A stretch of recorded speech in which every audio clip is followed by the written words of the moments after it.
All right, hey folks, we are live in the Front Sight Classroom in Pahrump, Nevada. We got a great crowd of 200 folks about to go through the Constitution for a crash course, and we're going to take you on the road with us. We're going to fly through the Constitution tonight, and then we're going to cover any part that folks want to talk about: the presidential race, the Electoral College, what's happening with COVID fascism. These folks in the room will get to pick, and we're going to take you with us. So hope you have a great time tonight. Sorry I'm not on the front porch tonight and won't be able to take, well, actually, we might take some questions.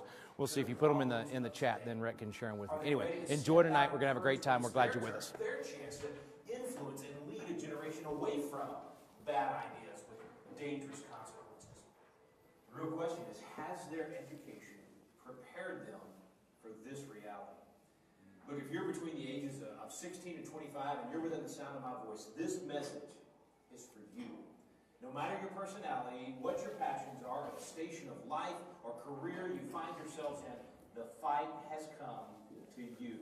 The preparation you need does not happen by accident. It takes purposeful sharpening, role play, and intentionality to train for battle.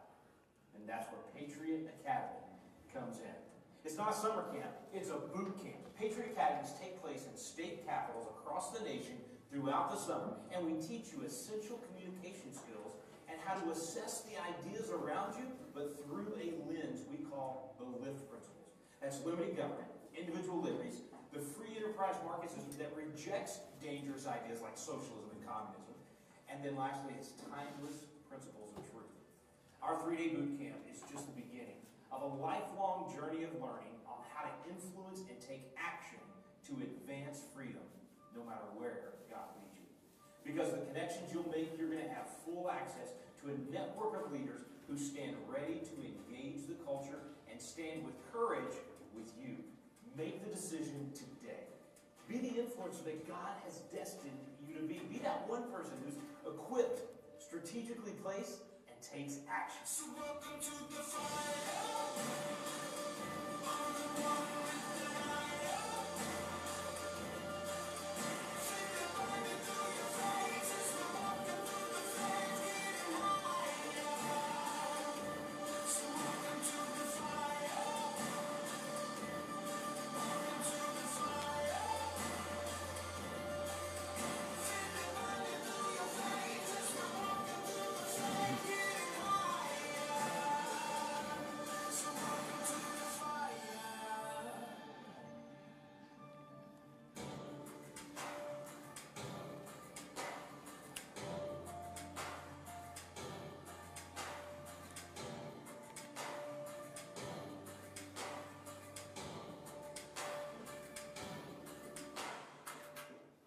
All right, welcome to the fire.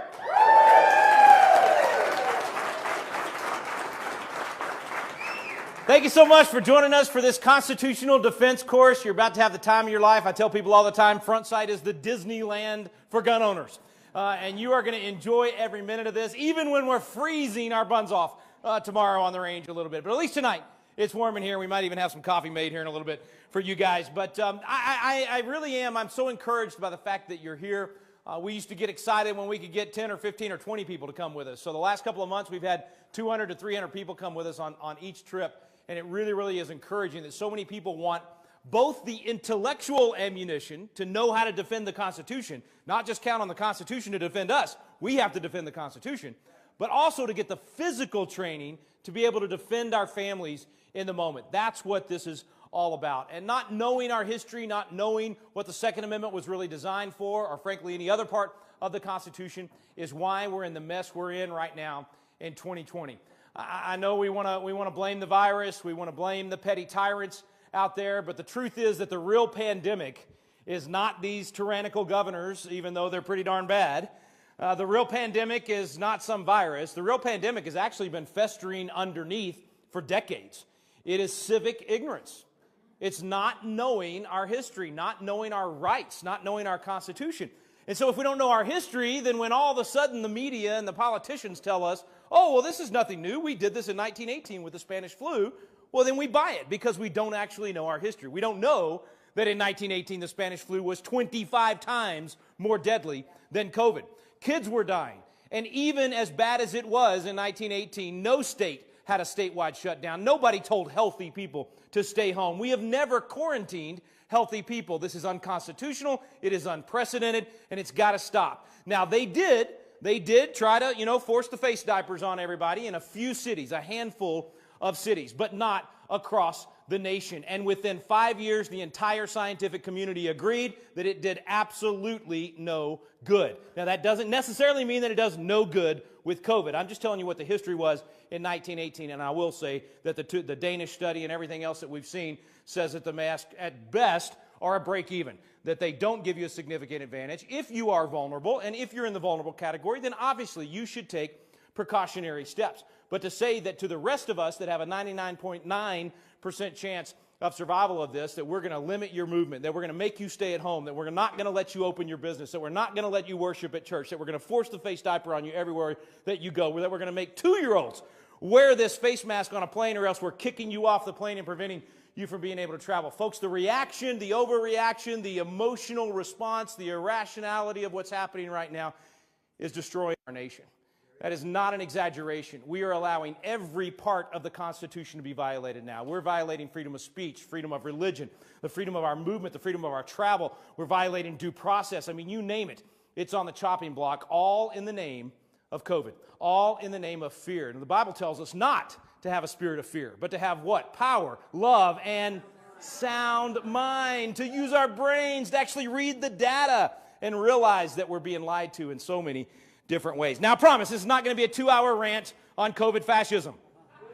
It's going to be an hour and 59 rant on COVID fascism, and then I might cover something else. No, I'm kidding. That's going to be a small part of the night unless you guys decide that's where you want to go. I'm actually going to do a crash course for the first little bit of our time together, cover all 7 articles and all 27 amendments very quickly, just so we get a good picture of the Constitution itself, and then we'll let you guys choose. We'll take a little poll, see what you guys want to cover. We can dive into how the courts are supposed to work instead of how they're working right now. We can talk about the presidency. We can talk about what could happen with the Electoral College in the next few weeks, and whatever topic you guys want to cover. But first, let me give you just a quick overview, and let me remind you real quick, if it's your first time to join us on one of these trips and be a part of a constitutional defense course, if you would like to get a workbook, we're not going to cover everything in that tonight. In fact, we'll jump around to a few places, or if you ordered one already and you haven't picked it up, my boys down there at the table where you first came in have the books for you.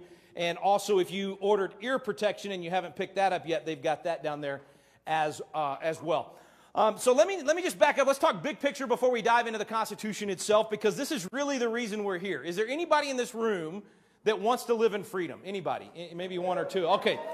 My kind of people, all right? Isn't it great, by the way, to be in a room full of people and see faces and have some fellowship? And yes.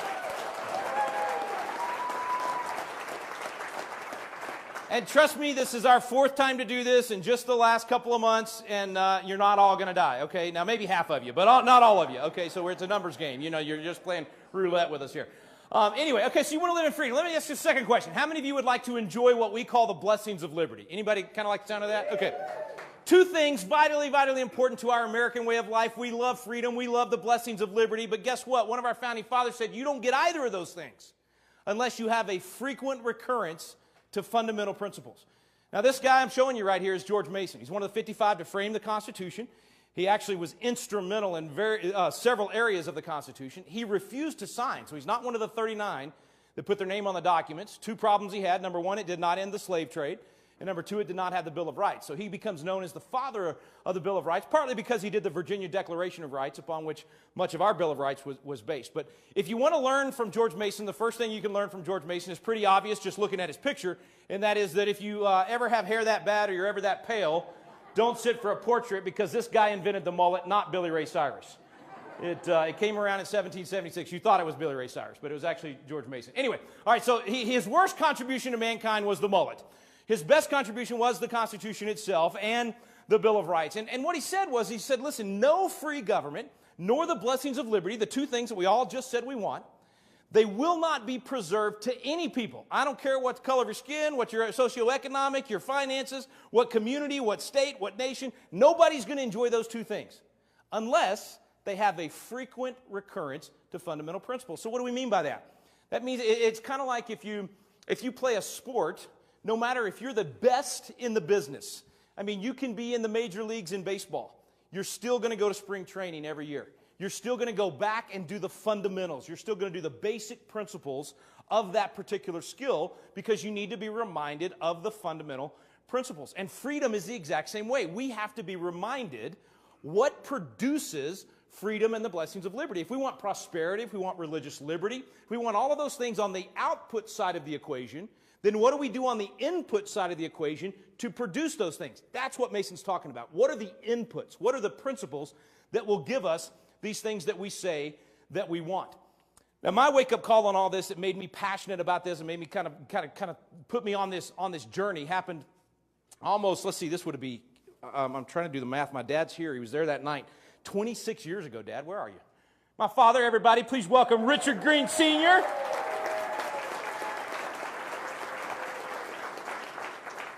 And I know there's already some of you've already started drafting your hate mail to me. Rick, you're not taking COVID serious enough and all this stuff, and you're joking about something that's killed me. Listen, my dad nearly died this summer from COVID, okay? We thought he was gone. He was in the vulnerable category, and he got it, and it knocked him flat on his back, and everybody freaked out over President Trump dropping down into, low 90s in oxygen. Dad, what, your lowest was 47? 48? And then weeks in the 60s and 70s. And thankfully, Dr. Lozano right there in Dallas, Texas, hydroxychloroquine was prescribed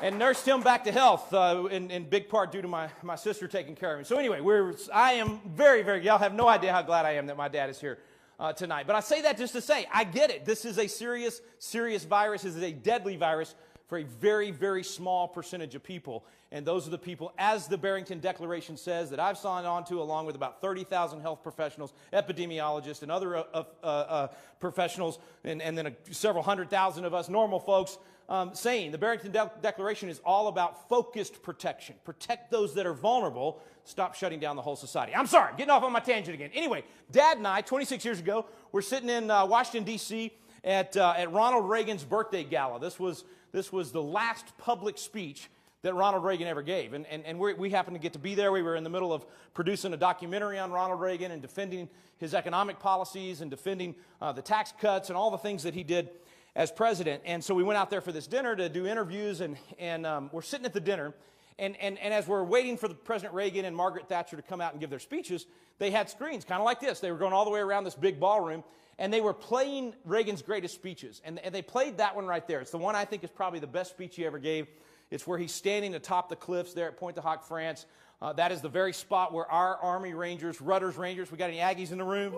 All right, Rutgers Rangers took those cliffs. 225 of Rutgers Rangers took those cliffs. Only 90 survived the mission. And here we had about 15 or 20 of them. You can barely see them in the picture there, that were seated around Reagan on the 40th anniversary. And Reagan is giving this speech, and he's recounting the horrific yet heroic events of that day. And the camera, I remember like it was yesterday, it kind of panned across all those tough old Army Rangers, and every one of them, tears welling up in their eyes, because they were taken back to the days of sacrifice. They were reminded of the fallen comrades. And we're watching that speech, and Dad and I are sitting there in our tuxedos, and seated at the table with us was a man named George McCormick. Mr. McCormick was a bomber pilot in World War II. He was a great American, great patriot. And he had gone with us that night. And I just happened to look over at Mr. McCormick, and there he is in his tuxedo, right there at this big fancy dinner, tears just running down his face as he's remembering his fallen comrades. And I remember thinking to myself, this guy sitting next to me right here, he was willing to go around the world and lay down his life for me. He was willing to die so that 2 generations later, I could be free, sitting here at this dinner, so that we could be here tonight, exercising our freedom of thought and freedom of speech, and tomorrow our Second Amendment rights. And that was my wake-up call. I went home that night. I said, I want to honor this man. I want to do everything I can to preserve what he passed to me. I want to make sure that I'm handing it to my kids and to my grandkids. And so I started going out and giving speeches, and I'd talk about I was proud to be an American. And this was before 9/11. This was before kind of that renewed patriotism that came out of that attack on our nation. And so before that, man, if you got up and said you were proud to be an American, it was more like right now, this year, if you had gotten up and said, I'm proud to be an American. I mean, back then they would look at me like I was corny and old-fashioned, and there was already this Marxist poison being poured into our kids on campus, this moral relativism of value systems, as if every country or every value system was the same. And so I'd give these speeches and talk about being proud to be an American. And I remember this kid, he comes up and he's all, being very sarcastic with me, and he says, American? So what? I mean, big deal. Why is our way of life any better than anybody else's? Why are you so proud to be an American? And I didn't know how to respond to him. I mean, right there in person, I know as a state legislator, I was a God and guns guy. I got a lot of hate mail. I had a particular form letter that I sent back. If somebody sent me hate mail, I just sent them back a letter that said, "Dear sir or ma'am, I thought you ought to know some fool has stolen your letterhead."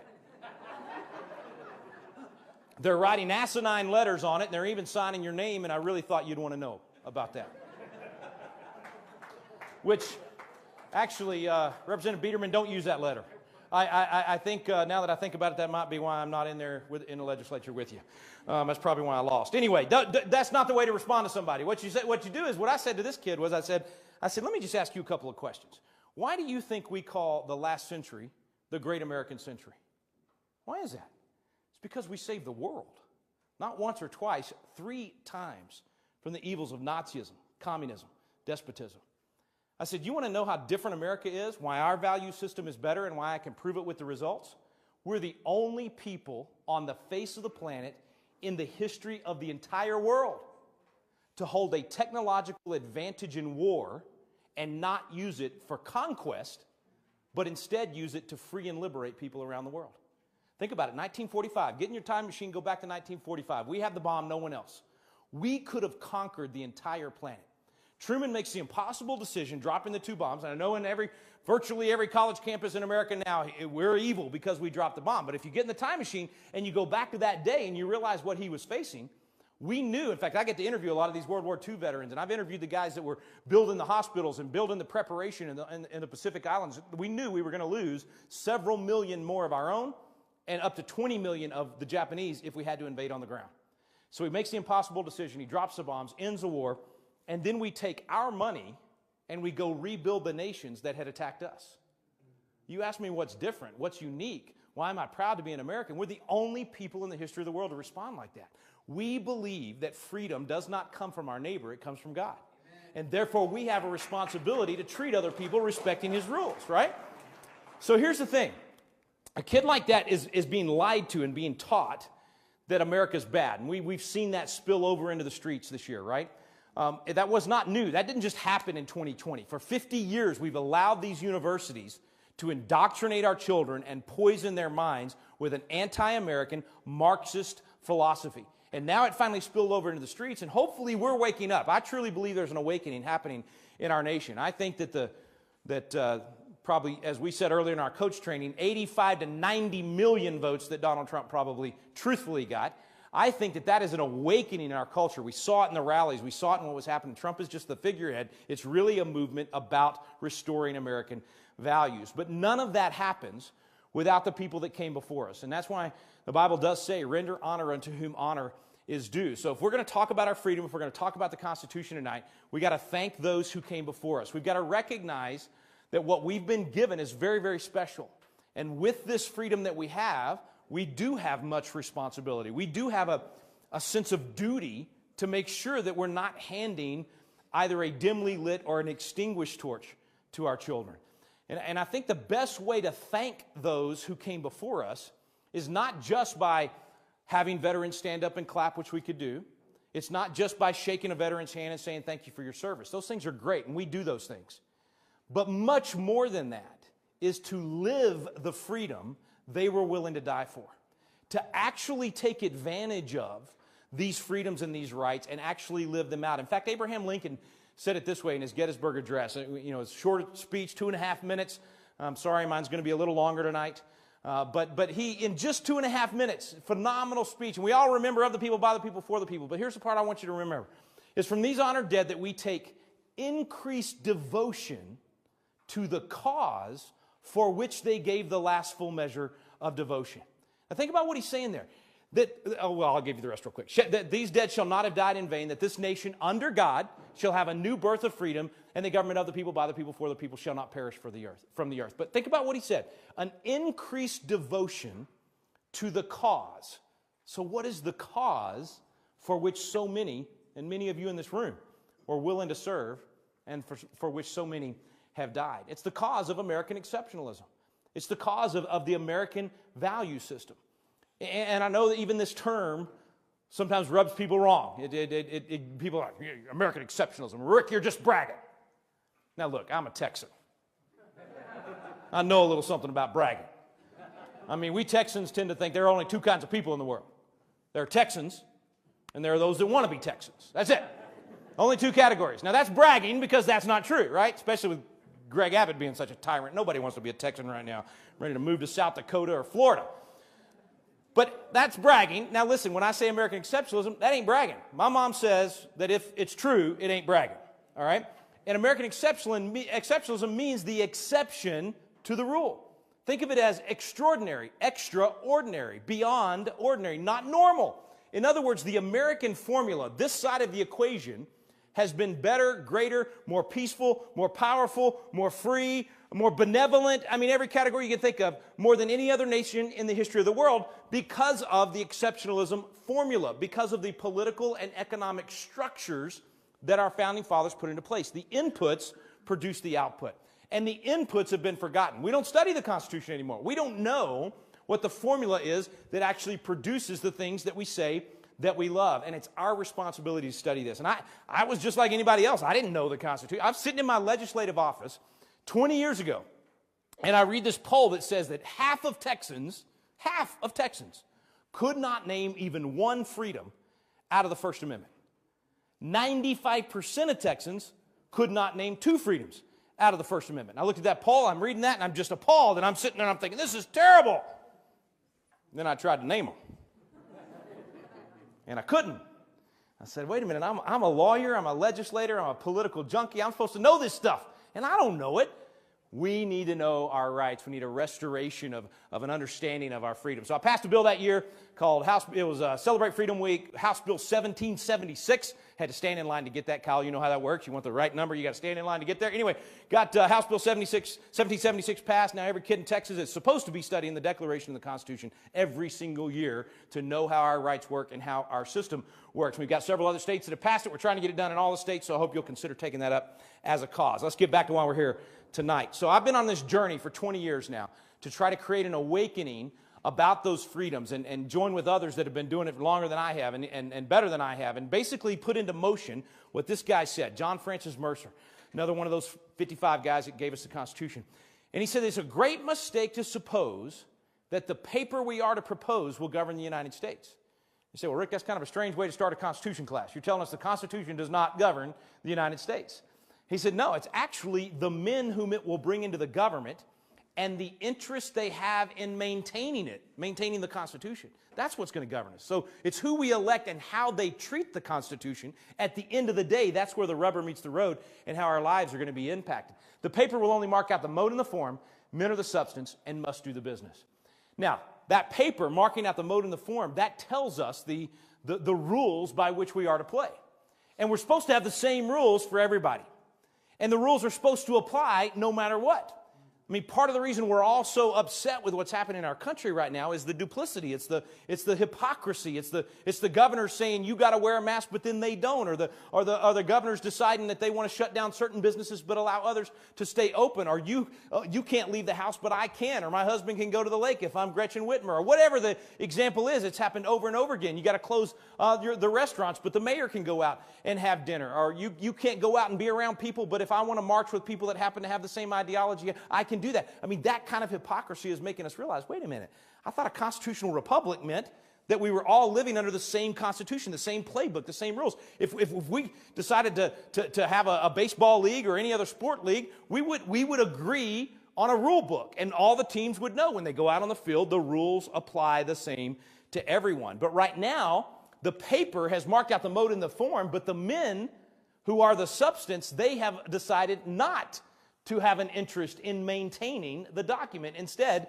they're making it up on their own. Now, I don't want to get too far off on all this. If you go to our website, constitutioncoach.com, I've got a whole series on quarantines and the unconstitutionality of how they're being implemented in our country, and so you can watch those videos there. But that is not going to change until we, the people, stand up and say enough is enough. It's time for civil disobedience. It is time for us to say, no, I will not stay home. No, I will not close my church. No, I will not keep my business closed. Whatever the fines are, whatever the license are that get taken. I watched a video last night. I mean, I just wept as I watched it, of that New Jersey gym owner. And he had the words on paper, and he was talking about they've been fined, I think, $100,000 or $1 million in fines already. He said, just by making this video, Governor Murphy will fine me $15,000 just for saying that I'm violating the orders. Are the ones that had their businesses boarded up, and they busted through and opened up their gym and continue to open it up. We need more patriots like that. Those guys are heroes in my book.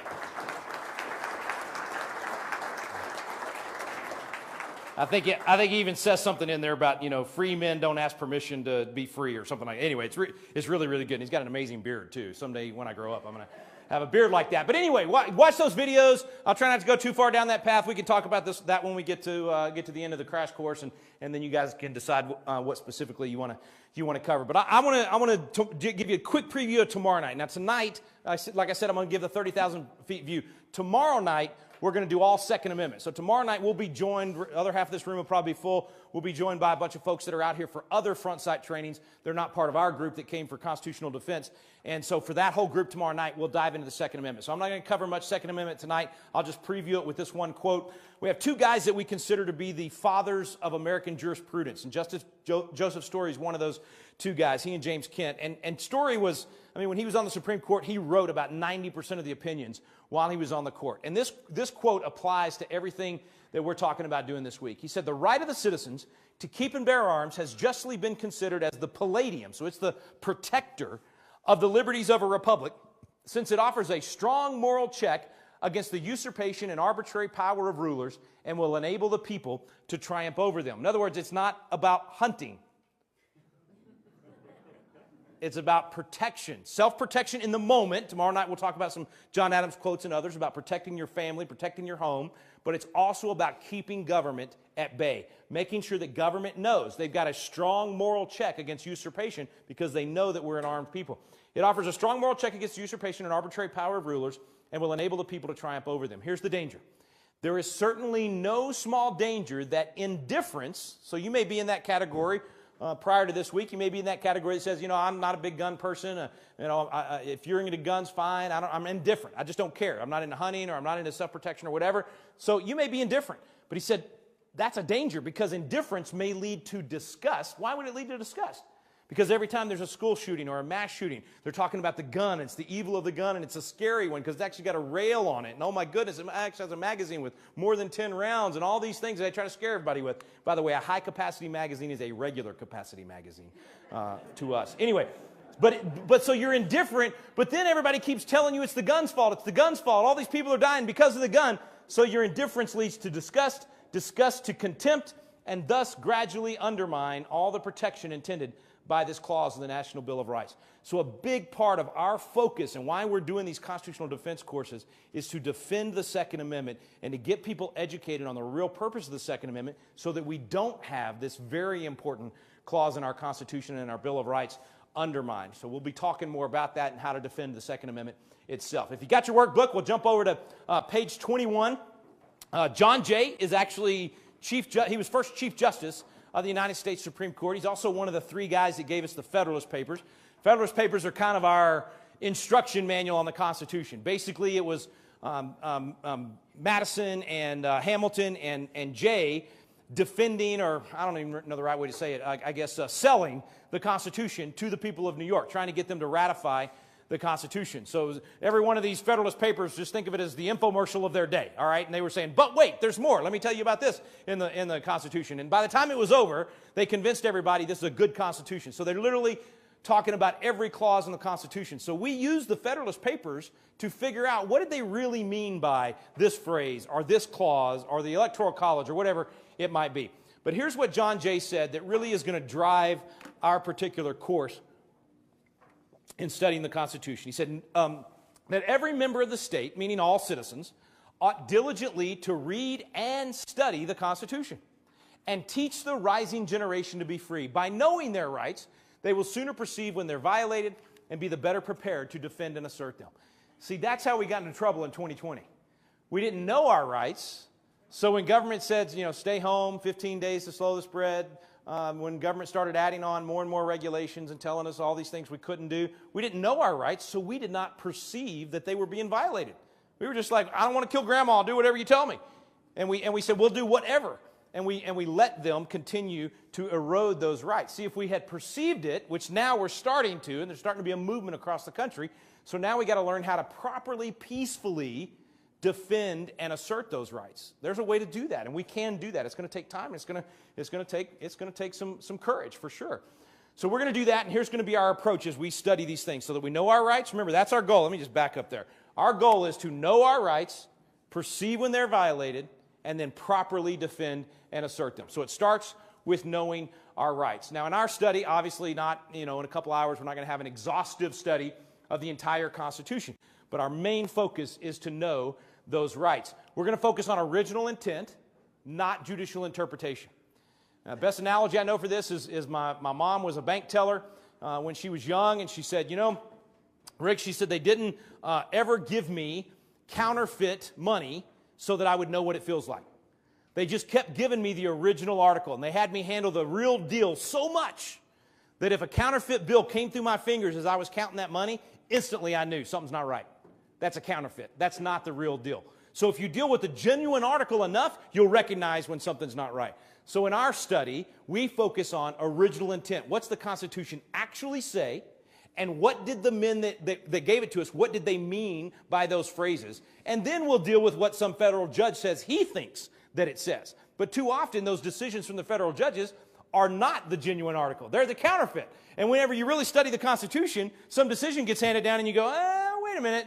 That doesn't square up with what Alexander Hamilton said or what so-and-so said, if you deal with the original article. So a lot of times in Constitution classes, it's all about this case and all these cases from the Supreme Court instead of actually studying the original intent. So in our focus, it's going to be all about what is the original intent. And, that's not our idea. It kind of came from these guys right here. Here's Jefferson.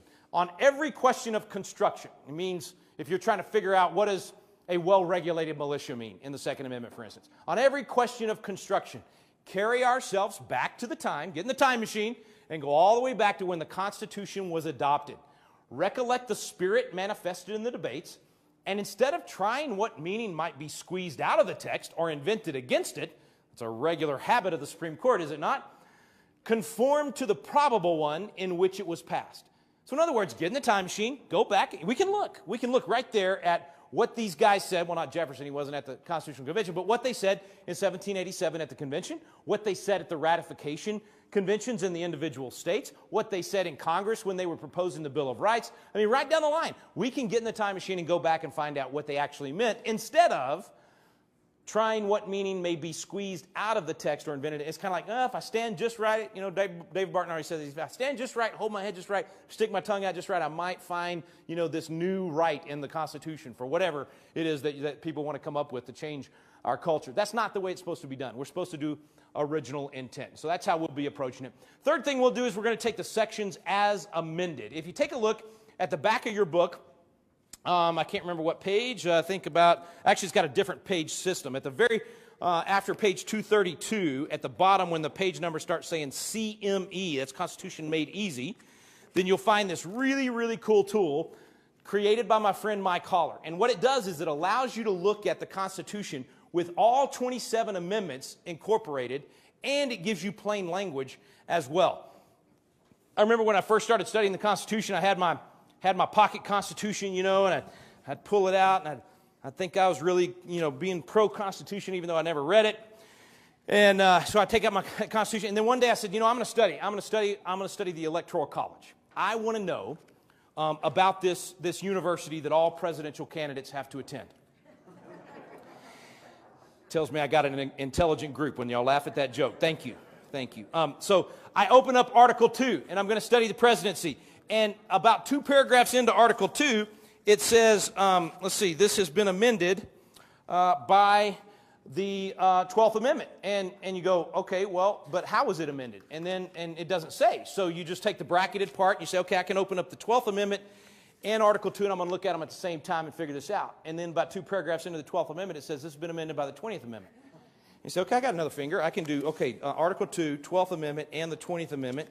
And then you find out it's also affected by the 22nd Amendment, and the 23rd Amendment, and the 25th Amendment. You got 5 amendments affecting the presidency there. And so I don't have that many. I can't keep all those up. So anyway, it makes it very hard to study it just like that. So what Mike did, I think, is brilliant. You can read through on the right is the Constitution Made Easy, and it just incorporates all 27. And on the left, you get, I'm an originalist, so I want the original in there as well, right? So on the left-hand side of the page, we get the original. So the back of your book is the Constitution Made Easy. That's not in print anywhere else, so we make it available in our workbooks, thanks to Mike, who is also a First Family member here at Front Sight and a fantastic guy. Okay, so we'll take the sections as amended, and we'll use that plain language for basic understanding, but it's not a substitute of the original text. I said I'd do a 30,000 feet view, so here we go.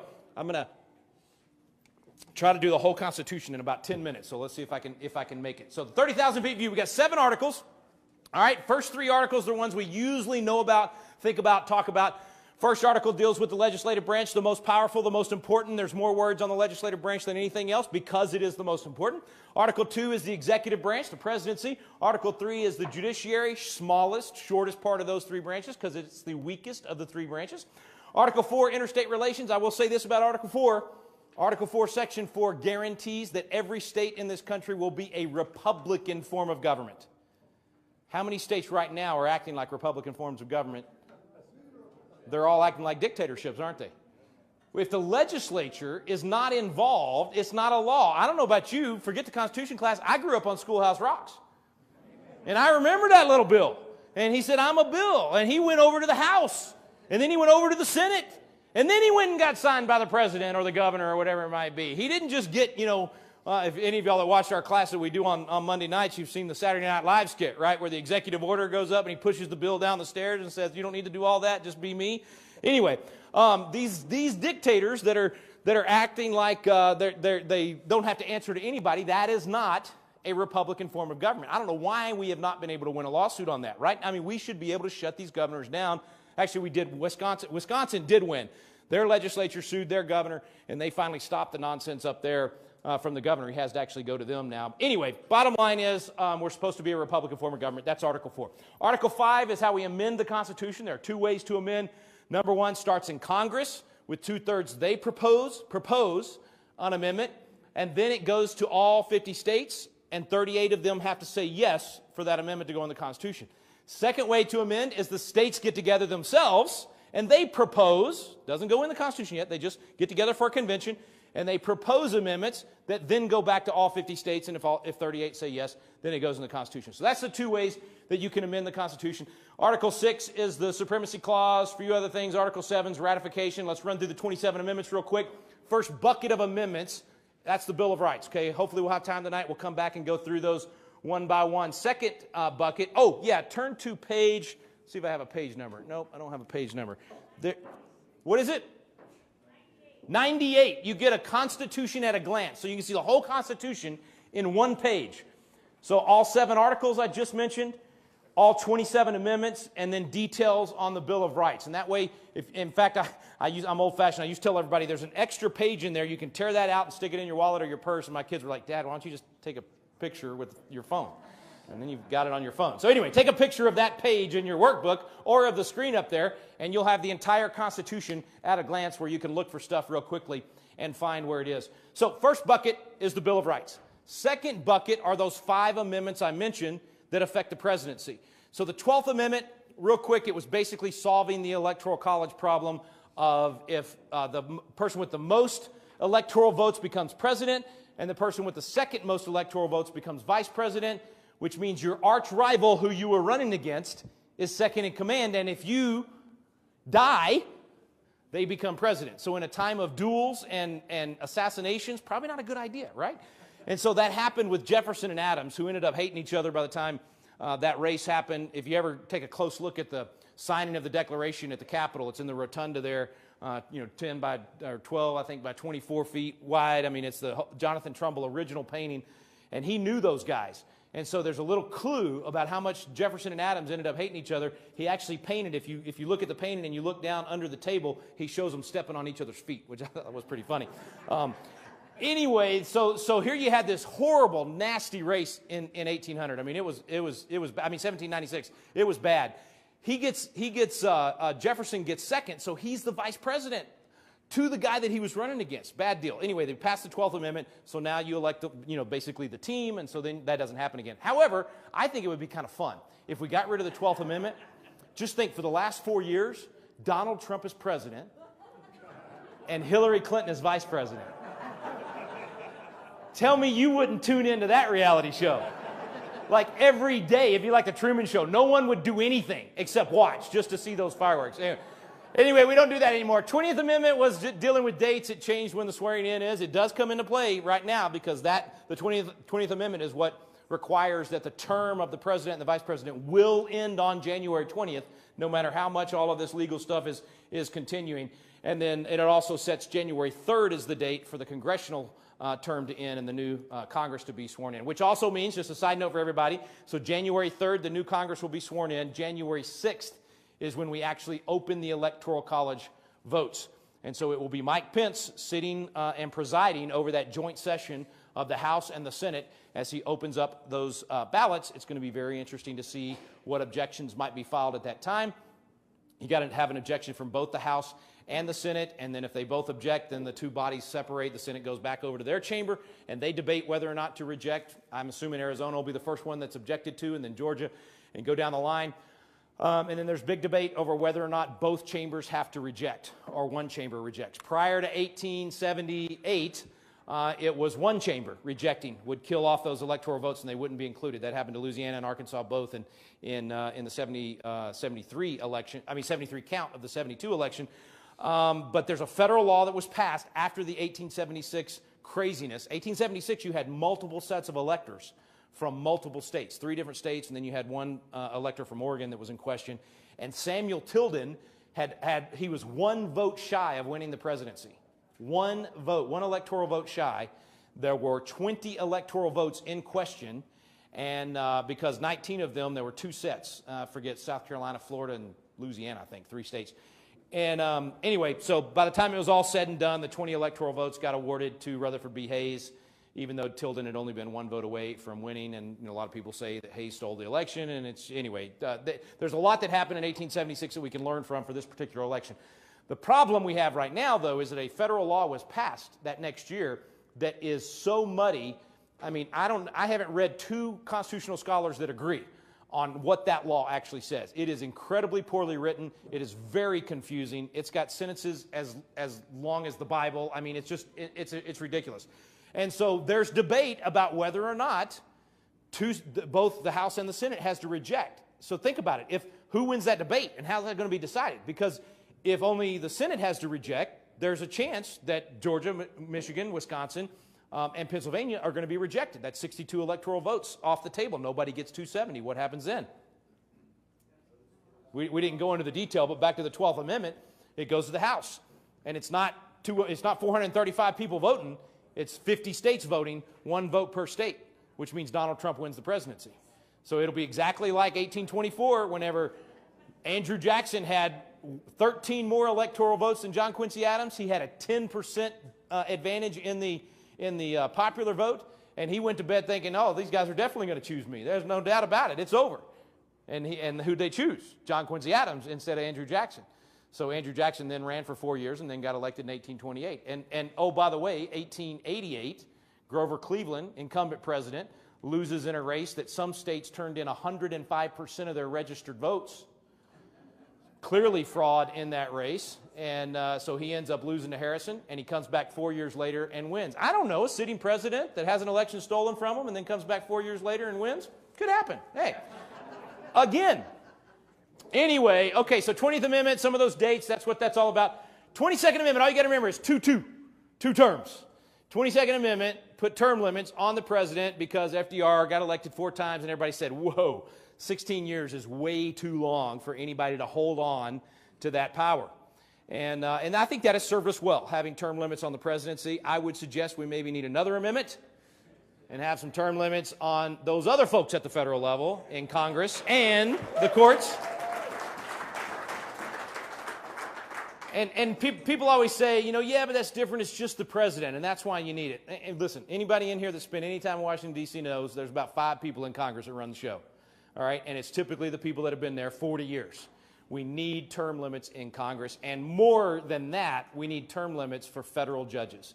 These folks should not be serving for 30 and 40 years. It's absolutely, it's the opposite of what we would consider to be accountability, and that where we actually have people making decisions that someday they have to be held accountable for those jobs. There's no reason to leave somebody for 30 or 40 years on the Supreme Court or any other judicial position. Anyway, 22nd Amendment. Okay, 23rd Amendment gives electoral college votes to the District of Columbia.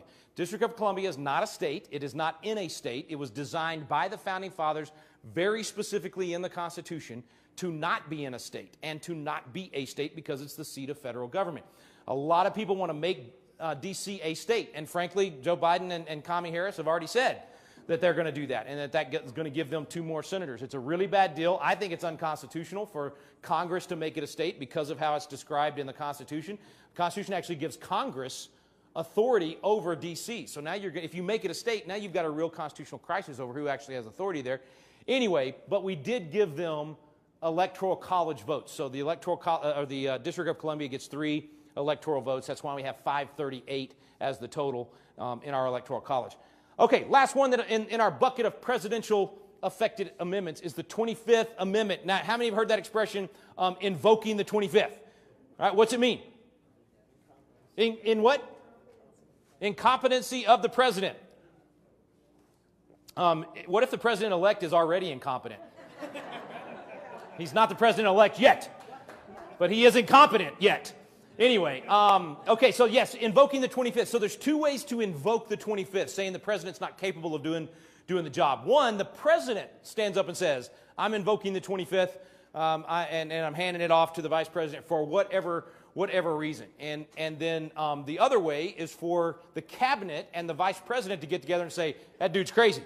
Or that guy's lost it, or they've been hurt and they're in the hospital and they're incapacitated, and so the vice president and the cabinet get together and say we've got to invoke the 25th because the president's something's happened to the president. So let's have a little fun, a little piece of trivia here. If you've been through my class, you are not allowed to answer. Okay, so promise me you won't answer if you've been through the class. Oh, I had a Legends of Liberty book I was going to give away. Okay. I guess I won't be able to do that. Oh, well. Actually, I'll give it to you tomorrow. So whoever wins this, just remind me, because I know I got one in the car. So when was the first time, who was the president, the first time that the 25th Amendment was invoked by the cabinet, not by the president, but by the cabinet and the vice president? If you've been through the class, please stay quiet and don't answer and give somebody else a chance to win the book. Go ahead and you just raise your hand and then guess. Yes? Andrew Jackson. Good guess. Nope. Next guess. Yes. Harrison Ford. It's a very good guess. Air Force One. Yes, it did happen there. I thought you were going to say Benjamin Harrison when you said Harrison. Okay, actual presidents. Anybody else? Kennedy? Good guess. Nope. Pick up your consolation prize at the door. Who else? Yes. Ronald Reagan. Very good guess, but nope, didn't happen. Close. It was really close, right? So he gets shot. Vice President at the time, Bush, is on a plane, actually headed to Texas, and so they turn the plane around, head back to D.C. He gets there, he gets out, has a press conference. Everybody's trying to get him to invoke. Haig has already said, I'm in charge here. They're having a big debate over all that. Bush has a press conference that says, calm down. Everything's going to be fine. President's going to be fine. He's going to be out of surgery in just a few minutes. Just chill out. We're not invoking the 25th. And he calmed not only our nation, the markets, the whole world down. It was a very, very, I think, statesman. Oh, you're a good man. Thank you very much. Very statesman-like thing to do. And so it didn't happen with Reagan. So these are all very good guesses, but the answer is David Palmer in season 2 of 24. That was it. That was the one. And then, and you remember what happened? The vice president staged a big coup again. By the way, David Palmer is the greatest president in American history. And if you hadn't watched 24, you don't know what I'm talking about. Watch 24, you'll see how a president ought to act. And then it happened again in season 4 with the slimiest president in American history, President Logan in season 4. And then it happened again in season 6 whenever Wayne Palmer was president, and the little thing blew up next to his dais, and so he's in the hospital. So Google TV show 24 and 25th Amendment, and you'll get a whole education on how the 25th works. They did a great job. The correct answer is it's never happened. No time in American history has the 25th been invoked by the Vice President and the Cabinet. However, it has been invoked by the President himself, and you were right, it was Reagan, because Reagan invoked the 25th when he went under for a colonoscopy. So he was out for 2 hours, and then George W. Bush did the same thing twice. So for 2 hours each time, Darth Vader was President of the United States. Which I like Dick Cheney and I like Darth Vader, so it never bothered me when they. I always wanted Dick Cheney to do an interview and just sit there and look at the camera and go, just really calm, right? I mean, that would have been so fun. That would have been great. Anyway, and it also happened with President Bartlett, by the way, whenever he had to hand it off to his Speaker of the House. So get this, liberal Democrat president. This is West Wing season 5. Liberal Democrat President Bartlett. Republican Speaker of the House, no Vice President, because the Vice President had resigned over some kind of scandal, and they hadn't appointed or approved a Vice President yet. So if the President steps aside, who's next? Speaker of the House, which I know is going to give everybody nightmares tonight as you think about that for a moment. In case this isn't settled by January 20th. And so anyway, John Goodman gives up the speakership to become president just long enough to get the president's daughter rescued. President's ready to blow up the entire Middle East because his daughter's been kidnapped by radical Islamic terrorists. And anyway, it was a cool episode. I got to say, West Wing's a fun show, all right? Aaron Sorkin's a major liberal, I get it. But every episode, you would get the argument from a conservative perspective by somebody in the show and a liberal perspective, and it was actually pretty cool. Anyway, fun show to watch. That's it. That's the 5 amendments affecting the presidency. So we got the Bill of Rights. We got the 5 amendments affecting the presidency. We got 1 amendment in the bucket affecting the judiciary, the 11th Amendment. This one is vitally important to understand for one reason. This was the American people overruling the United States Supreme Court. Okay, we have this total misunderstanding that the U.S. Supreme Court has the final say on everything in America. That is not true. What's the first 3 words of the Constitution? We the people, all right? Jesus said, render unto Caesar what is Caesar's, and unto God what is God's. Who's Caesar in America? You are, right? So if we're doing our job, if we're rendering unto Caesar what is Caesar's, we're actually being good citizens. We're fulfilling our duty under the Constitution. The 11th Amendment was because of a case called Chisholm v. Georgia, and essentially what happened was a citizen outside of Georgia sued Georgia. Original jurisdiction changed based on the Supreme Court's interpretation, and so the state said, we don't like that, and they had an amendment in 2 months overturning a Supreme Court decision. We should do that more often, all right? We should not let these unelected, unaccountable judges make law in America. They weren't designed for that. The Founding Fathers said they're not designed for that. They're ill-equipped for that. It was how they described it. So anyway, I share that one just for that one reason, that we'll recognize you can overturn the Supreme Court. That's why we've got to not be so afraid to use the amendment process. The founders gave us that tool in the toolbox for a reason. All right, 3 amendments that affect Congress, the 17th, 20th, and 27th. 20th we already talked about. That's the dates, as we already mentioned, January 3rd for the new Congress. 17th Amendment is the second worst amendment to the Constitution. It changes how we choose our senators. We used to choose our U.S. senators in the state legislature. Now, let me tell you why that's such a bad thing. It happened in 1913. Think about it this way. If Ted Cruz and John Cornyn from Texas decided we're going to create, let's say it was 1910, and they decided we're going to create the Department of Agriculture, and we're going to micromanage agriculture in all the states. And up until that point, the states have dealt with agriculture in their individual states, and nobody from the Fed said anything about how you were going to handle agriculture. And let's say Kyle Biedermann's in the legislature way back then instead of right now. Well, they file that bill saying they're basically going to take over agriculture, and they are elected by the state legislators. How quick do you think Kyle's going to get on the phone and say, hey, Ted, guess what? You're going to be out of a job next week if you pass that bill. We chose you to be our U.S. Senator so that you would keep the federal government out of our backyard and not taking over my turf as a state representative. And so when we changed that in 1913, Where now it's not Kyle choosing and his 150 or 149 colleagues in the House and 31 in the Senate. Instead of those 181 choosing our U.S. senators, now it's 20 million people in, or what, we're 30 million people now, aren't we? Yeah, 30 million people in Texas choosing those U.S. senators. So now they're just like a congressman. And they're coming home and promising the bacon. And I'm going to get $1 million for this. And I'm going to do this and I'm going to do that. And so like a hockey stick curve, the growth of the federal government after 1913, because we lost the buffer. We lost the protection. The design, our federalism, our system of federalism was designed so brilliantly. And when they gave us that buffer, it protected the states from having the federal government take over so many things. Just think of all the departments at the federal level that didn't exist 100 years ago because it wasn't constitutional. It's still not constitutional, but we haven't been able to stop them from doing it because we don't know the Constitution and because we don't have the legislative buffer. The 17th Amendment was a major part of creating that problem. I'm all for a repeal of the 17th. I used to think there's no way it'll happen, but now I truly believe if we can get 10 million people through this class and get people educated on this, that we can eventually change that one right there. Okay, 27th Amendment. I know I've gone way longer than I said I would on my crash course. Somebody help me find the 27th Amendment in your Constitution Made Easy. It's going to be at the very back, CME, page 62, I think it is. And somebody volunteer to read. We're finally going to actually read something out of the Constitution here. I'm kind of weird. We're starting at the back of the book, the last part of the Constitution. Go ahead. Stand up and read for us the 27th Amendment. And you can read original on the left or Constitution Made Easy on the right. No law that changes the pay of senators and representatives will take effect until after the next election of representatives has taken place. Okay, now go over to the left side of the page and tell me when that was originally proposed to go into the Constitution. September 25th, 1789. 1789. And then when was it actually ratified and put in the Constitution? May 7th, 1992. 1789 to 1992. I think there's a few weeks in between there.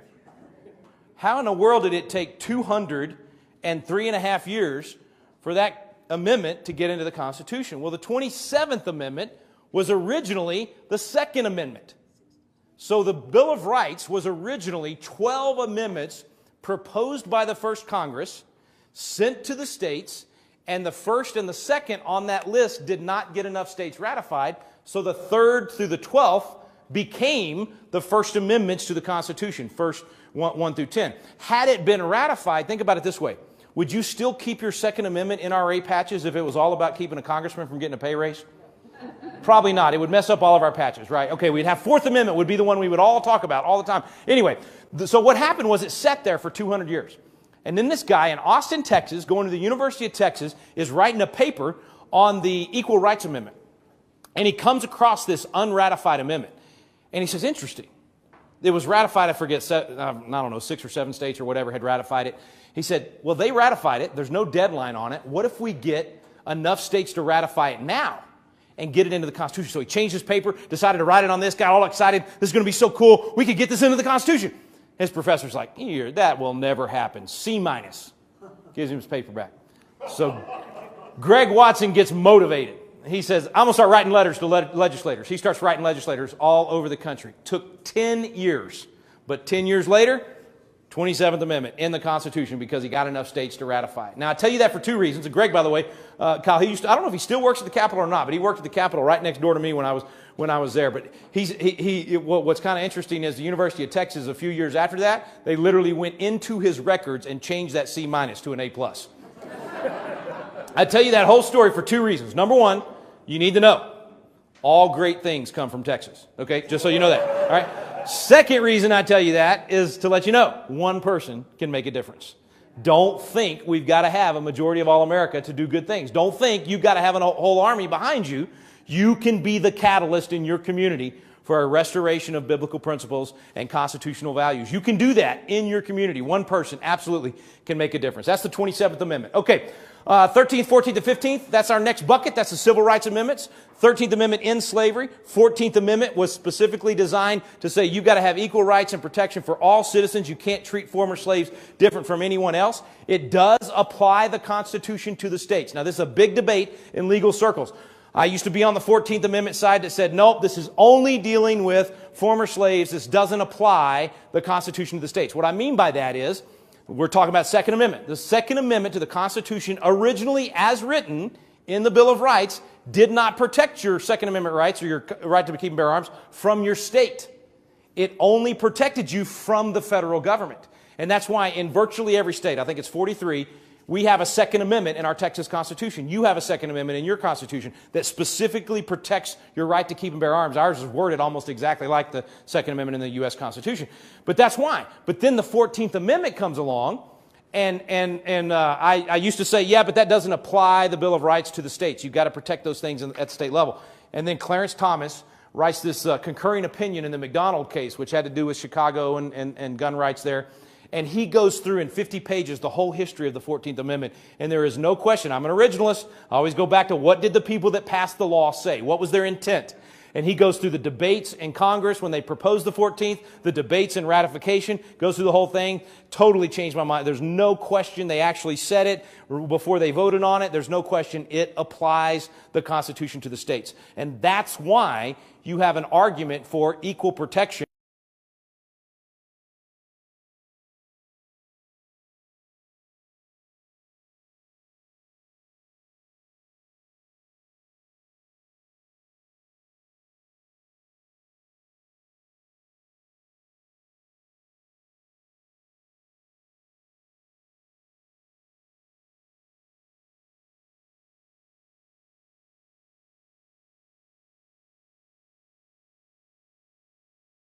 Now, the truth is that the men weren't letting the women vote, so the women were making the men suffer. That's why we call it that. That's not really. Anyway, 19th Amendment says you can't discriminate male or female.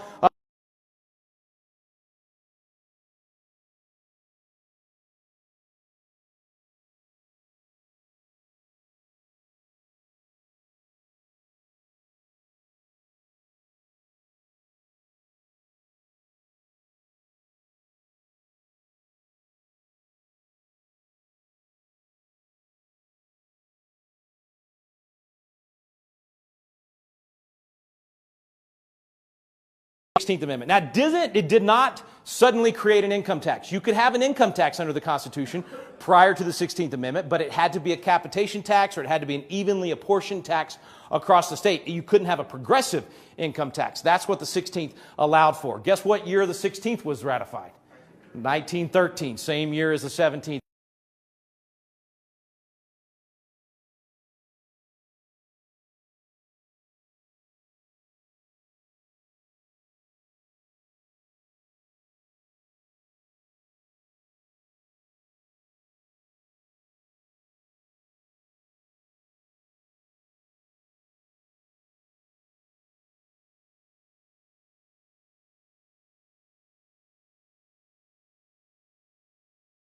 Tax is voluntary. I'll get you Wesley Snipes' phone number and you can call him and ask him how it was in prison.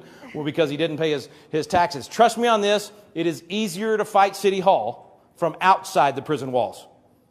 So pay your income tax and then fight hard and let's get this thing changed. But you gotta follow the law as you fight to change the law. Okay, last two. 18th and 21st, to drink or not to drink. I used to skip over this bucket and say they cancel each other out. Why would we even talk about the 18th and the 21st? And that fellow that gave us Constitution Made Easy, Mike Holler, had him on radio one day. And I mean, we're flying through these amendments, trying to do the whole thing before the show's over. And I skipped 18th and 21st. I said, those cancel out, Mike, let's move on. He goes, whoa, Rick, you are missing one of the most important lessons on authority and jurisdiction. How could you skip this? I said, what are you talking about? He said, why did we have to pass the 18th Amendment in order to ban alcohol at the federal level? Anybody? Why? I mean, if we had an epidemic of alcoholism and everybody's going to their congressman saying, you got to do something about this. Why did the congressman not just say, okay, I'll file a bill to ban alcohol? They didn't have the authority. They didn't have what? The authority. That is the key word that we've lost when it comes to a constitutional republic. The congressman back then used to say, oh, you want to ban alcohol? Hang on a second. Let me get out the instruction manual and the rule book. Let's see. Article 1, Section 8. I can do post offices and post roads. I can do this. I don't see anything in here about banning alcohol. I'm sorry, I can't do it. So we have this bucket of enumerated powers that the Constitution allows government to do. But that bucket has a lid on it. And that lid has a lock. And guess who's got the key? We do. And so if we want to give the federal government a new power, we, through a constitutional amendment, open the lock, open the bucket, put the new power in, ban alcohol. We're going to let you ban alcohol, close the lid, lock it back, we take it back. And then, obviously Prohibition wasn't working so well, and the American people said, we don't like this, so what do? Open the lock, open the bucket, put the 21st Amendment in there, take back the power to ban alcohol, left them the power to regulate it, but we took that back. So he said, that's the way it's supposed to work. We, the people, decide. We don't have this blanket, do whatever you want. It's got to be in the bucket. We've lost that. I remember when I was a legislator, 5,000 bills would cross my desk. Every legislator said, y'all probably up to like 8,000 now. I don't know how many y'all get, Kyle. Anyway, I would look at those bills, and every bill, first question was not, is this a good idea? First question was, do I have authority to even consider this issue? And if I don't, if this is not in my jurisdiction for my particular level of government, sorry, I understand you got a problem. I understand you need a solution, and your solution sounds great, but I don't have authority to do that. We used to do that at the federal level, state level, local level. Now we just say, is it a good idea, or do I like the idea, or whatever. We've got to come back to saying, what are the jurisdictions? The great thing about separation of powers is that we separate judicial, executive, legislative, but then we also, not just horizontally, we separate vertically, and we say federal, state, local. We've got to get back to that concept of jurisdictions. And so the 18th and 21st is a fantastic way to understand that. All right, 27 amendments, 7 articles. We flew through them pretty quick. What do you guys want to talk about? We can do Congress, go to Article 1, talk about the powers of Congress, what they can or can't do. We can talk about the presidency, the Electoral College, kind of what could play out here, the proper role of the courts, what they should be doing. I'll say this about the courts, even if you don't want to talk about the courts. They have failed us miserably in 2020. The one thing the court is supposed to do is uphold the Constitution, protect the Constitution, protect our rights. They're doing all kinds of stuff they shouldn't be doing.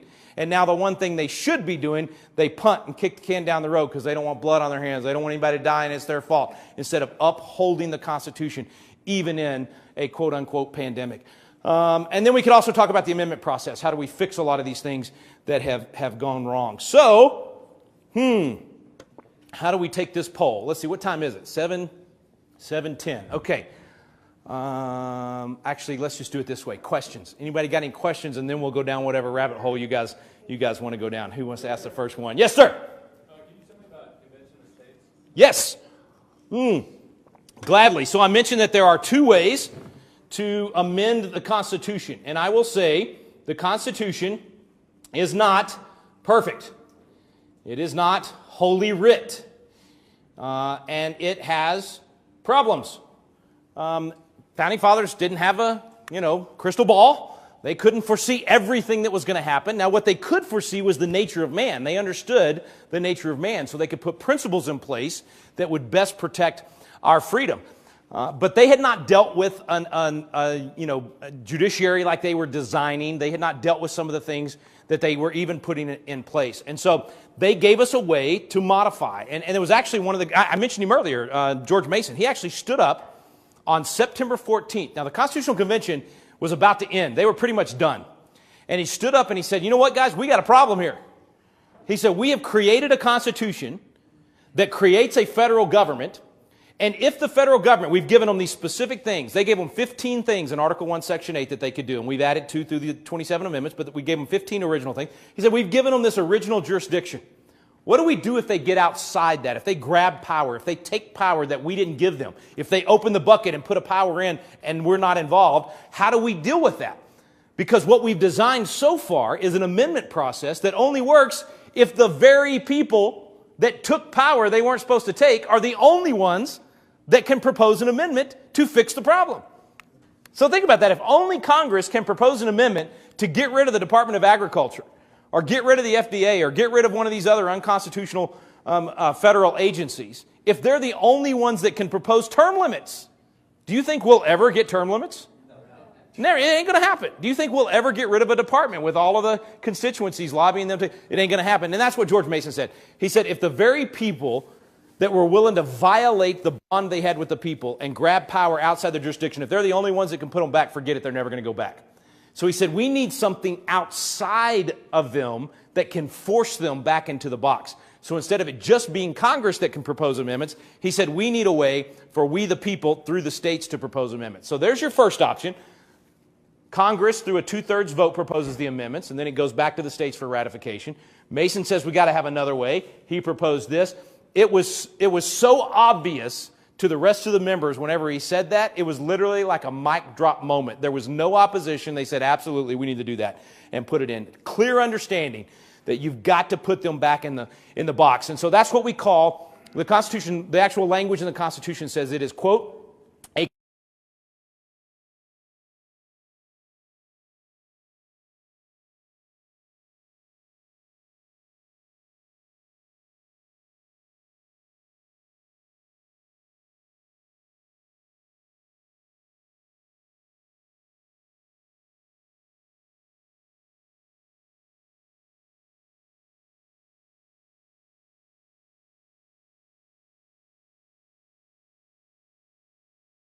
If a convention goes crazy and they propose something stupid like getting rid of the Second Amendment or infringing on the Second Amendment, how many states does it take to say no to that amendment and kill it? 13. That's right, 13. And you don't even need the whole state. You need one chamber in that state. So let's say that amendment got proposed. I would hope that both the Senate and the House in Texas would say no. But if the House said no and the Senate said yes, it's dead. It's not ratified in our state. So that's one. So we actually need 13 chambers to say no. I can throw a rock from my house in Dripping Springs to 13 states that would say no to that. Tennessee's going to say no.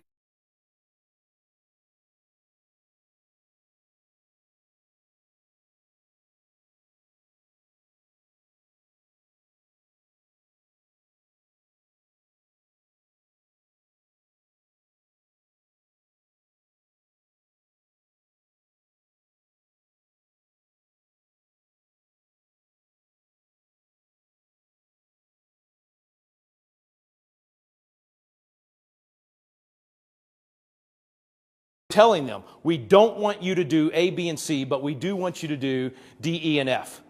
Then if they go off the reservation and they do A, B, and C and they come back and ask you to ratify it, what are you going to say? You're going to say no. If you send your kid out and you say, don't go here and do go here, and they decide to disobey you and do exactly what you told them not to, when they come home, are you going to say, oh, that's okay, don't worry about it, I'll pay for it anyway? No, of course not. I mean, we understand how this works. So anyway, there's some great safety valves there. I will tell you, we have a runaway convention right now. It meets almost all year long. It's called the United States Supreme Court. They modify our Constitution day in and day out, and there is no accountability for them. It's completely the opposite of what the founders envisioned, and the only way we're going to stop it is an Article 5 convention. I have come to believe without an Article 5 convention, we will not save the Constitution. That's how firmly I believe in it. I think it's absolutely necessary to restructure the balance of power, take the power back from the feds, give it back to the states, because we can hold our legislators locally accountable far better than we can those in Congress. Yes, sir. So you mentioned the courts. With the Amy coming on the court now, with 5 originalists, what is your insight as to why they won't take it up? I mean, you hinted at here. Do you have inside information? I don't. I can just tell you from the outside. I knew when they said no to the the Pennsylvania case last week that they were probably going to be cowards. I believe they've been intimidated. I believe the rioting all year has built up to this. I think they're afraid that it'll touch off a civil war, and so this idea that Texas didn't have standing. My problem with that is you're going to hang your hat on this technicality of standing now.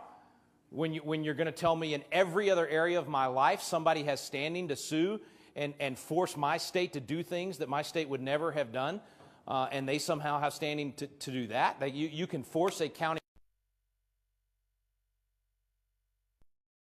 but you now can't force a county clerk to only count legal votes.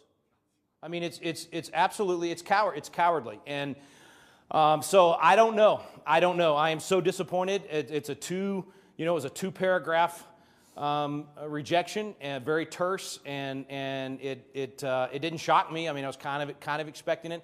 There's still some other cases that, I mean, if you don't give standing to some of these cases that are coming forward, they're literally, I think, just trying to avoid the situation. And look, if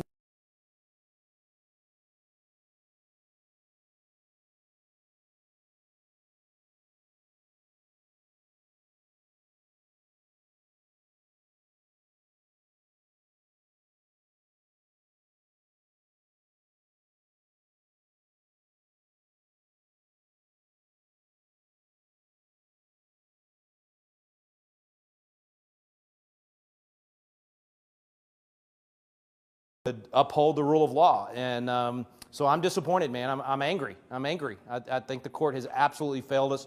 They still have a chance to save the day and do what's right. Frankly, if Texas didn't have standing for this and the court's not supposed to be involved in this, then why in the world did they rule in Bush v. Gore 20 years ago? Why did they have the right to say to the state of Florida and the court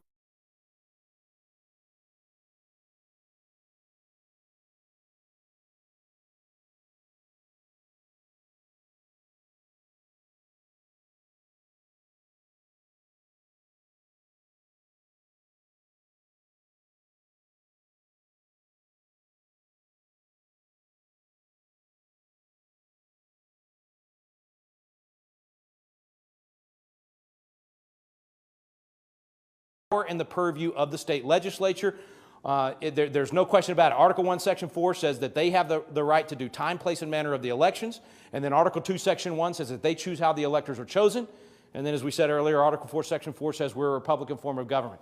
And that means the legislature is in charge of this. And for these governors and secretaries of state to change the rules to help their side, it's about like this. It's about like we show up for a baseball game and you get on first base and your first base coach says to you, hey, you know what? Normally, you can't run over there to second base because they'll tag you and you'll be out.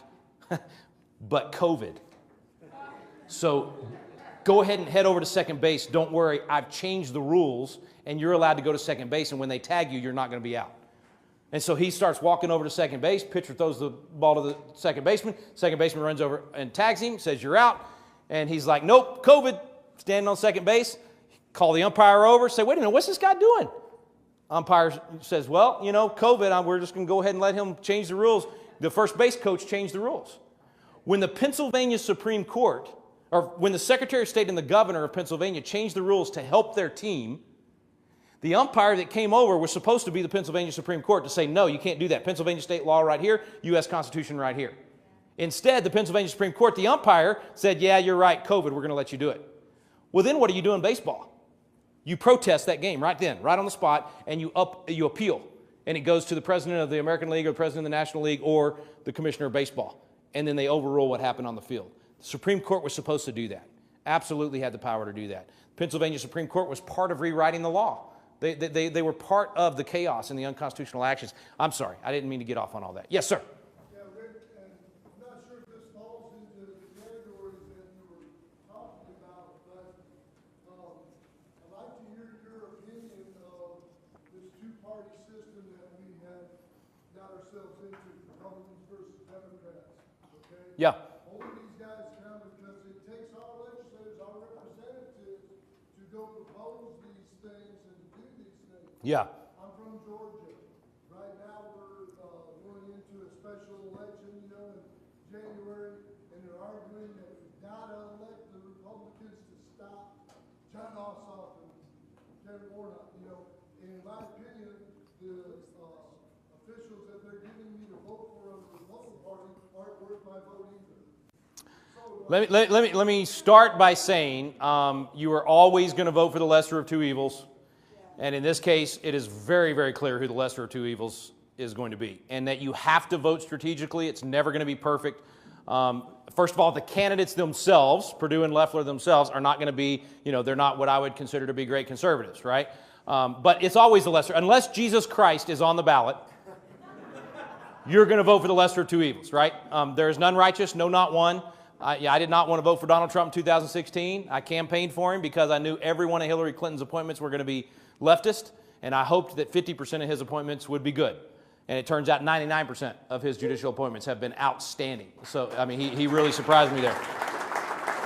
So you're never going to have a perfect candidate, but you have to make the calculation that without question, handing the Democrats the Senate right now, if we are not able to win ultimately on January 20th and Donald Trump gets sworn in, and if they win those 2 Senate seats, there is nothing to stop the socialist agenda that they have very clearly said this is what we're going to do, right?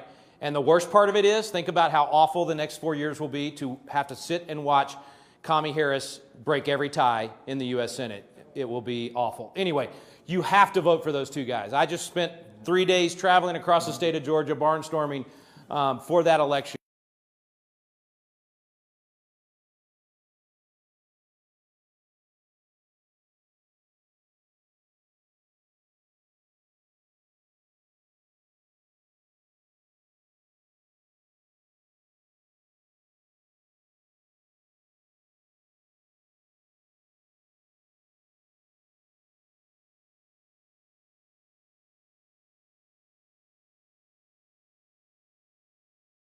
machine. Who is driving the machine is what matters. And to all my friends out there that are ready to give up on the Republican Party completely and go start a third party, that is a losing plan. It will empower the Democrats for the next 20 years to absolutely dominate. Take over the Republican Party. Get involved in your local Republican Party and get conservatives elected at your local Republican Party. That's what will turn this thing around. We are a two-party system. I don't think there's any way to successfully change that in the near term for sure. It's not like whenever the Republican Party was started with the collapse of another party and the anti-slavery Democrats coming over. Don't forget the Republican Party was started to end slavery, in case you don't know that. The racist Democrats have always been the racist Democrats, been that way from the beginning. And the Republicans were started to end slavery. We have always been the party of equal rights. We have always been the party of making sure that the rule of law applied to everybody the same. So politics is ugly. It's messy. You know why? Because it involves people. We're depraved. We just are. You know, it's like my friend Nathan Macias always says. He says, the joy of working with people. Right? I mean, that's just how it is. So we got to do the best we can with what we got. I am so livid at your governor right now. He has blown it. He has absolutely blown it to not call Georgia into a special session and give those legislators the chance to name the electors, to change the election law, to hand this back over to Stacey Abrams and all the rest of them that are stealing the votes in Georgia is just lunacy. Whoever's advising him and saying that they don't have the power to name the electors, that's absolute bunk. They're not reading the Supreme Court decisions. They're not reading the Constitution itself. He's been an abysmal failure, in my opinion, but that doesn't mean we take our ball and go home. It means we fight even harder. It means getting rid of him and getting a better governor in a couple of years. But it also means right now, you are the Alamo, brother. Georgia is the Alamo. We need to win those two. It's not going to solve everything, right? And they're still going to, I know, we get those two races, it's 52-48, and then we got to deal with Mitt Romney and Suzanne Collins and Murkowski selling us out all the time. We're still going to get a lot of bad things. But at least we got a fighting chance. You always got to fight and scratch and claw for every inch that you can. That's how this works. The price of freedom is eternal vigilance. And this side of heaven, it's not going to be perfect anywhere. I mean, I used to claim Texas was, the end-all, be-all, and the answer to everything. Right now, we're a horrible example to other states out there. Our governor has been one of the worst in the whole country. I am so embarrassed by Greg Abbott and by the things that have been done. Texas could have been the city on the hill. If we had done in March what Kristi Noem did in South Dakota, then people would be flooding into Texas from everywhere. It would be the city on a hill, and he absolutely blew it. Now, we're living on the fumes of previous years of Texas being the beacon of hope, and so we got Elon Musk and what's the other two big ones? Oracle's going to bring a bunch of liberals. I'm not sure I'm excited about that one, but and Amazon, yeah, so we got a ton of jobs coming, and Texas is still growing and all that, but we need a freedom revolution in Texas so we can be the city on a hill. All right, I'm getting off on tangents again. I'm sorry. All right, right here, then right here, then right there. Go for it. I hear a lot about Article 1, Section 4, Clause 1, but I never hear mention of the second sentence in Clause 1. Then you're not watching my Facebook Lives. Because that's the part where Congress can modify the law, right?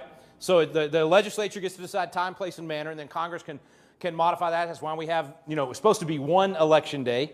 Right? It's supposed to be a day of election, all this business of early voting and absentee balloting and then voting after the election. They know that that's ripe for fraud. But yeah, you're right. Congress can modify that. And I'm sorry, I interrupted you. Go ahead. What was your question?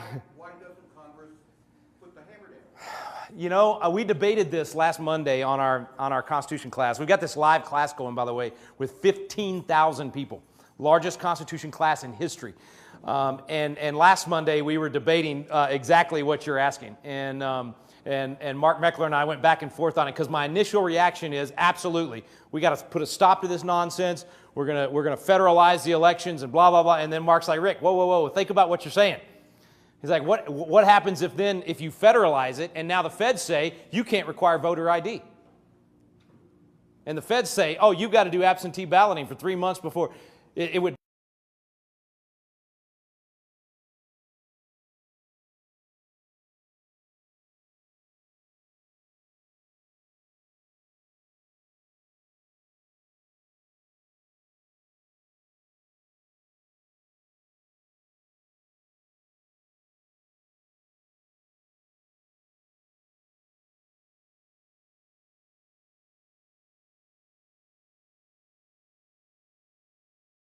on the presidency through the Electoral College, which actually, even after this redistricting, we're going to have, what do we pick up in Texas, 3 or 4 or something like that?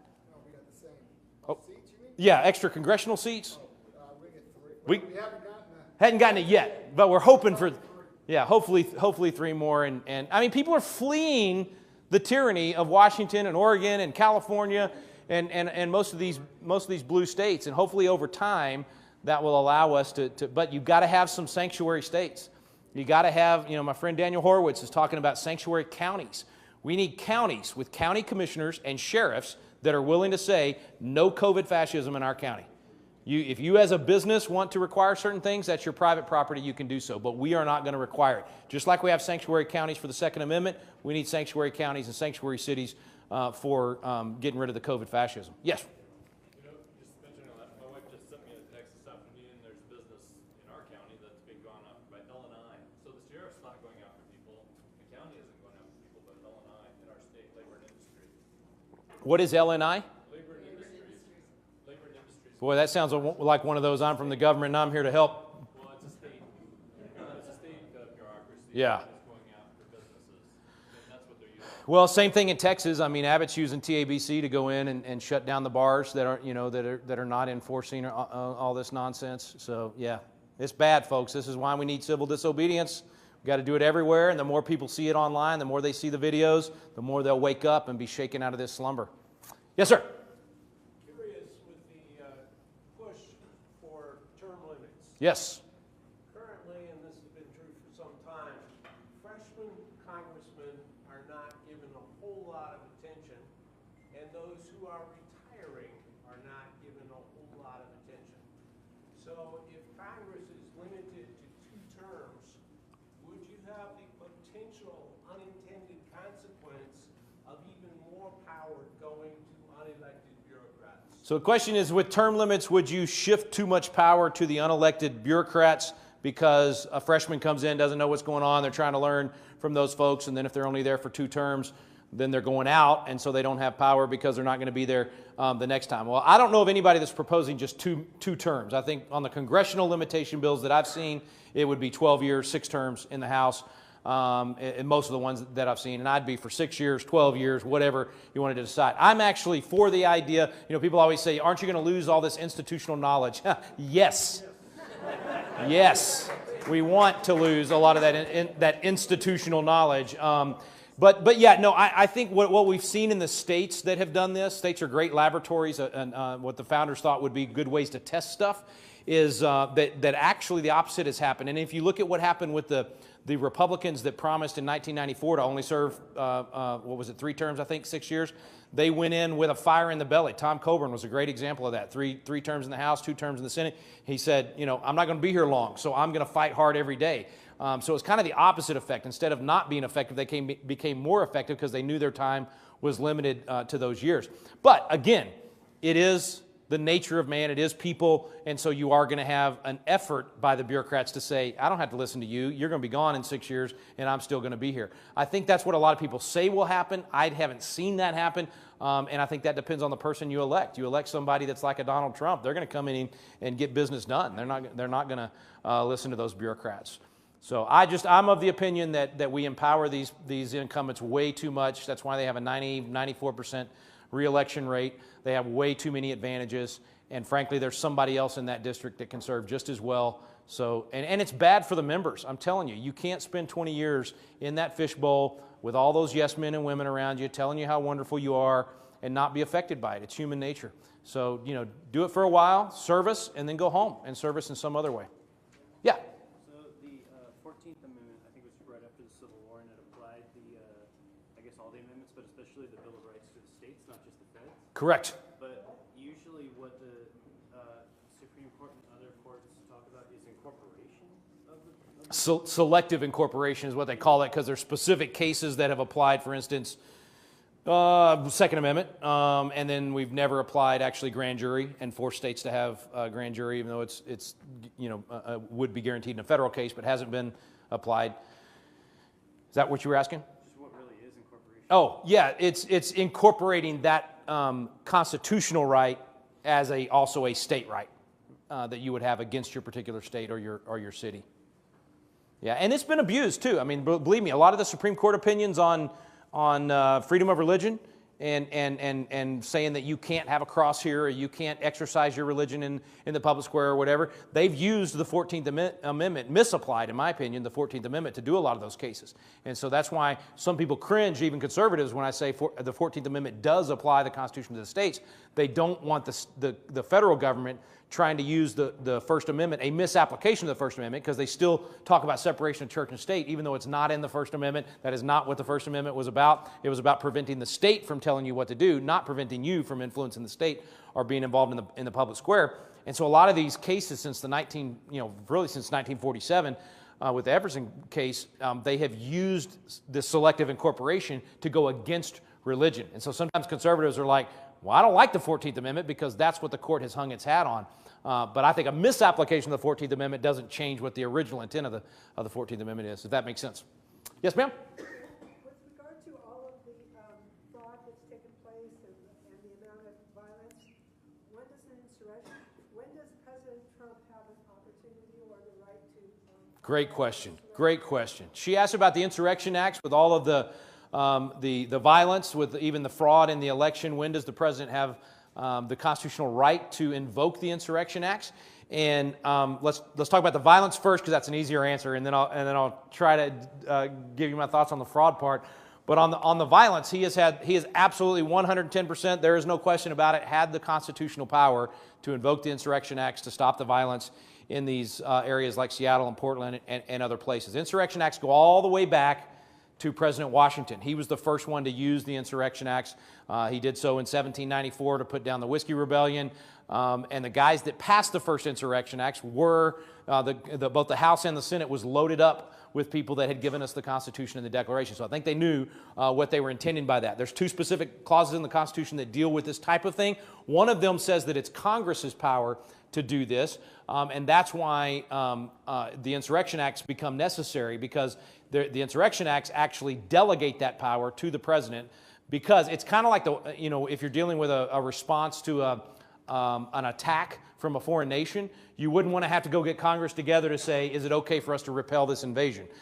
That's why we have an executive. The executive has to act and then come to Congress and say, here's what I'm doing. And that's why you have like a 30-day, I forget the number of days that he has to come and get permission to continue whatever that is. Same thing with the Insurrection Acts. They said, hey, if this is happening in our country, we need you to be able to respond immediately. And so it's the executive that can do that. It's been used over 20 times by 12 different presidents. So not just Washington. More recently, we had Eisenhower do it in 1958 to escort the Little Rock Nine into the schools where the schoolhouse door was being blocked by, guess what? Racist Democrats. Let's not forget that theme. And so we did it in 1958. We did it, Kennedy did it for, I just blanked on the name of the college where they were integrating. Kent State, thank you very much. Kent State in, was it Alabama or? Ohio, okay. Yeah, so they were racist Democrats in Ohio too, is what we're saying. Okay, and then, let's see, so that was Kennedy. Then Johnson did it. George Bush 41 did it with the LA riots. I mean, we've done it a lot, is all I'm saying. And so for Esper to say that, remember when the Secretary of Defense said, no, Trump shouldn't do it? I mean, he should have fired him then. I'm glad he fired him right after the election. But he absolutely has the power to do it. Now, the political decision of doing it is a totally different thing, because we saw what happened in Seattle and Portland, right?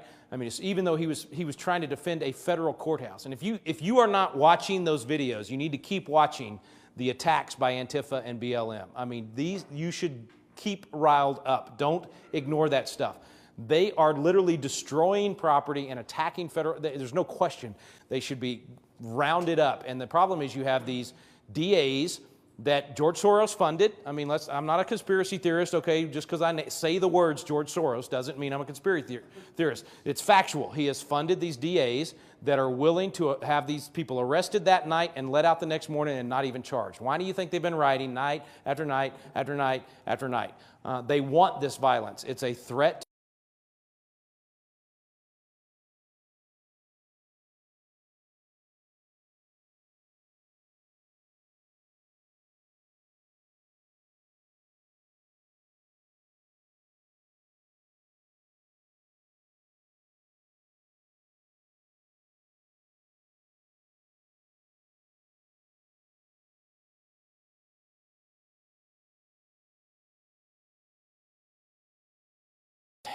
should he? I don't know. Honestly, I've been debating that one myself, and how far we go with this thing, because they could very well get away with stealing the election. And there are some people that say there's some generals, that are saying he should invoke the Insurrection Acts and actually declare martial law and all these other things.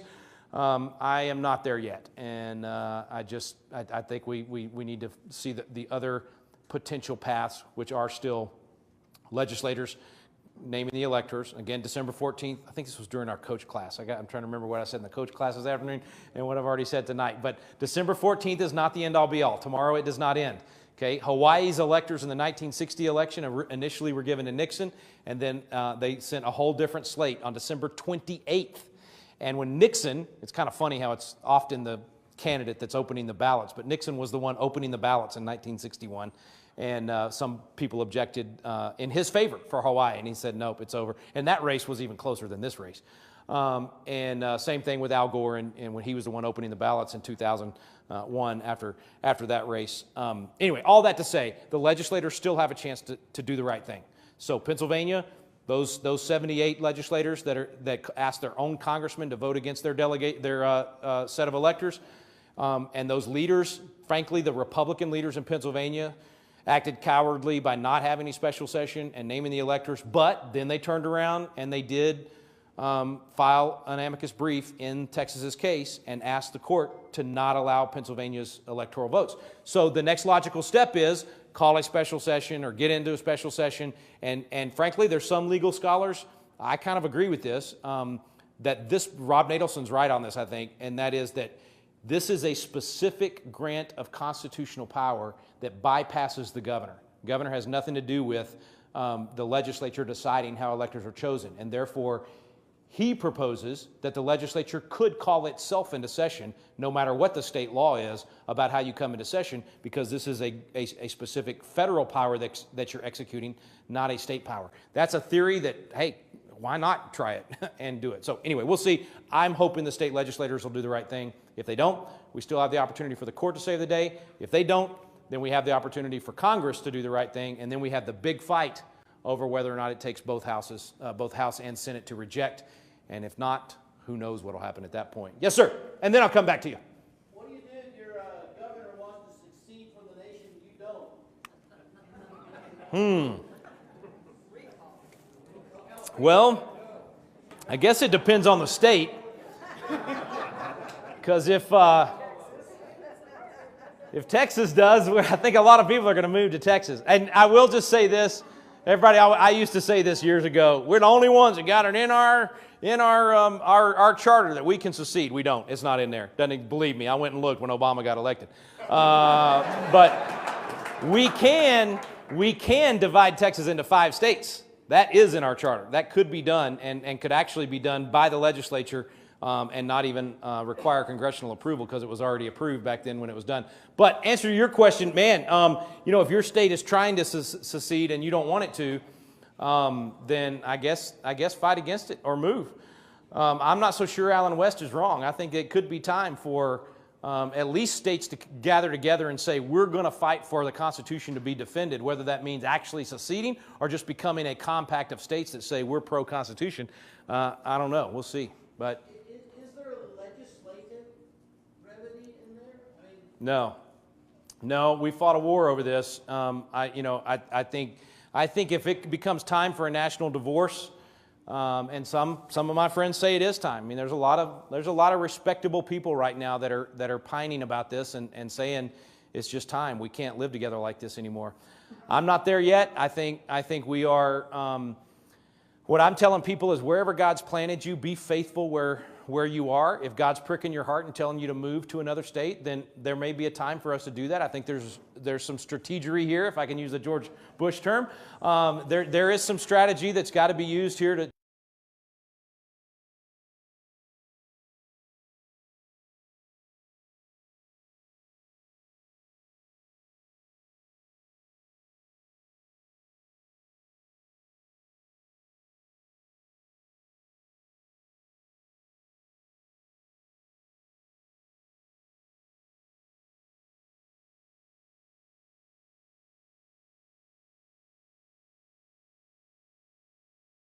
and say, hey, that's working. I want the prosperity they've got.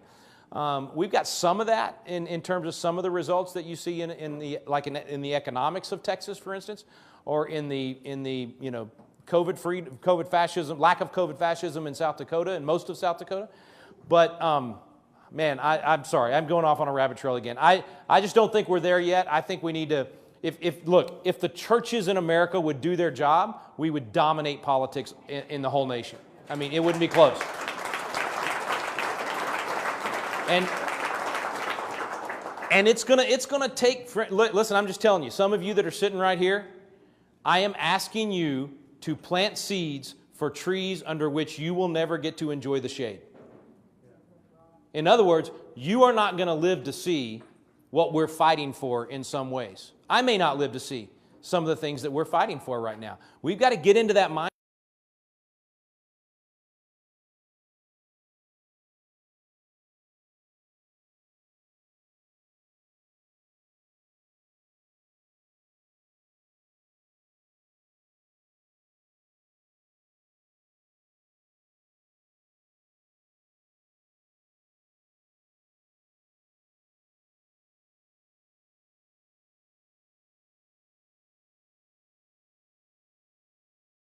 On, folks, we may be looking at 70 years of captivity. I don't think so.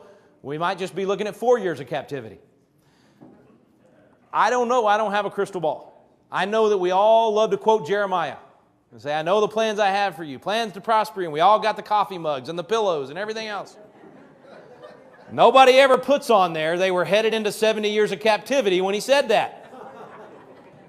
But he said, build your houses, marry your wives, have children, right?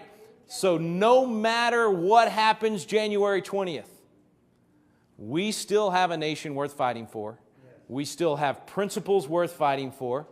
I have not given up on California or Washington or Oregon. I think those are states. Look at how many churches there are in California. Look at what Thousand Oaks is doing, Brad. You guys are a beacon. You're a beacon. I mean, when Rob McCoy gets up and does a striptease so that he can open his church, the people that don't watch that are going, what is he talking about? All he took off was the tie, okay? But Gavin Newsom said the strip joints could stay open and the churches couldn't. So he said, we're going to be legal. They turned on the music and he danced and he took off his tie and said, now I'm going to preach. It was great. Anyway, listen, what you guys are doing at Thousand Oaks, that's what needs to happen all over the country. If just the Calvary chapels in California would stand up, we would win California. Listen, 26 or 28 million Christians did not vote this year. Think about that. If just half of them would have voted, it wouldn't have been close enough to steal. So all I'm saying is, wherever you're planted, start a biblical citizenship class in your church, start a Constitution class in your home, at your local library. Restoring those biblical values and those constitutional principles. You can be the one that starts it in your community, and then it spreads, and then it spreads, and it's going to take that. I promise you, the founders were outnumbered. They were taking on the greatest military on the planet. The guys at Lexington, they were outnumbered 11-1. I mean, can you imagine lining up there with this ragtag bunch of farmers and folks out of the same church, black and white together out of the same church? And you look across the Lexington Green, and here comes 800 of the King's finest. You got 70 against 800. More than 11-1. And they're the greatest military on the planet. They're trained for this. And you're supposed to defend these ideas that your pastor's been preaching for the last 10 years? At that point, you're probably thinking, Pastor Clark's crazy. Let's get out of here. But they didn't. They stood there, and Captain Parker, he's standing there. He's trying to hold these 70 together. And here comes these 800. They march up, and Captain Pitcairn comes over there, and he says, or Major Pitcairn, he comes over there, and he says, disperse ye rebels, disperse ye villains, put on your mask. Okay, I added that part. That's not really what happened. He said, disperse ye rebels, disperse ye villains, lay down your arms. Captain Parker walks up and down our little ragtag bunch, outnumbered 11-1. And he says, don't fire unless fired upon. But if they mean to have war, let it begin here. And then the shot heard round the world was fired. They were outnumbered They were willing to stand. That's where our freedom began, and that's the attitude we've got to have today if we want it to survive. If you want to pass the torch intact to your children and grandchildren, you got to stand wherever you've been planted. And I'm not saying you're stuck in whatever state you are. I'm serious when I say there's going to have to be some real serious strategic conversations about where do we make our stands, okay? But I don't think it's time yet to divide the country. I don't think it's time yet to give up on some of these states where there are. Now, if you tell me that every church voted and every Christian in every church voted and we still lost, then maybe so.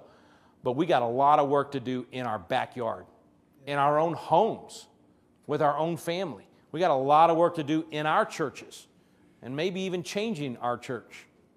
If you've got a church that is buying into the idea that you don't talk about politics on Sunday morning, they don't know what the Great Commission is.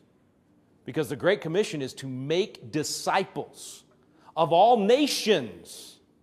That means you're teaching the people in your church how to live out a biblical worldview at home, at work, at church, and in their neighborhood, their community, their state, and their nation.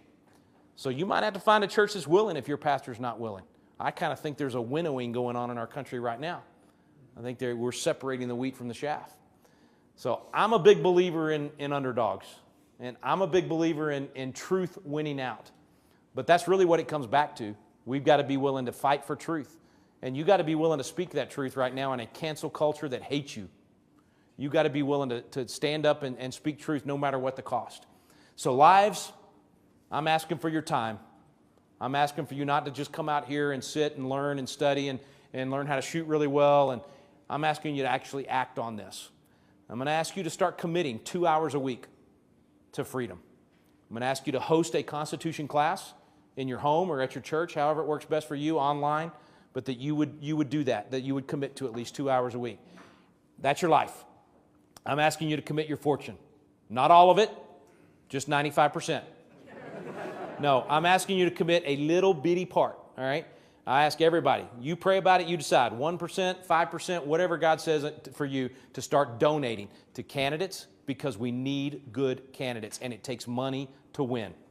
Start donating to good candidates that stand for righteousness. We already decided there are none perfect, right? So you got to find the ones that best stand for those things.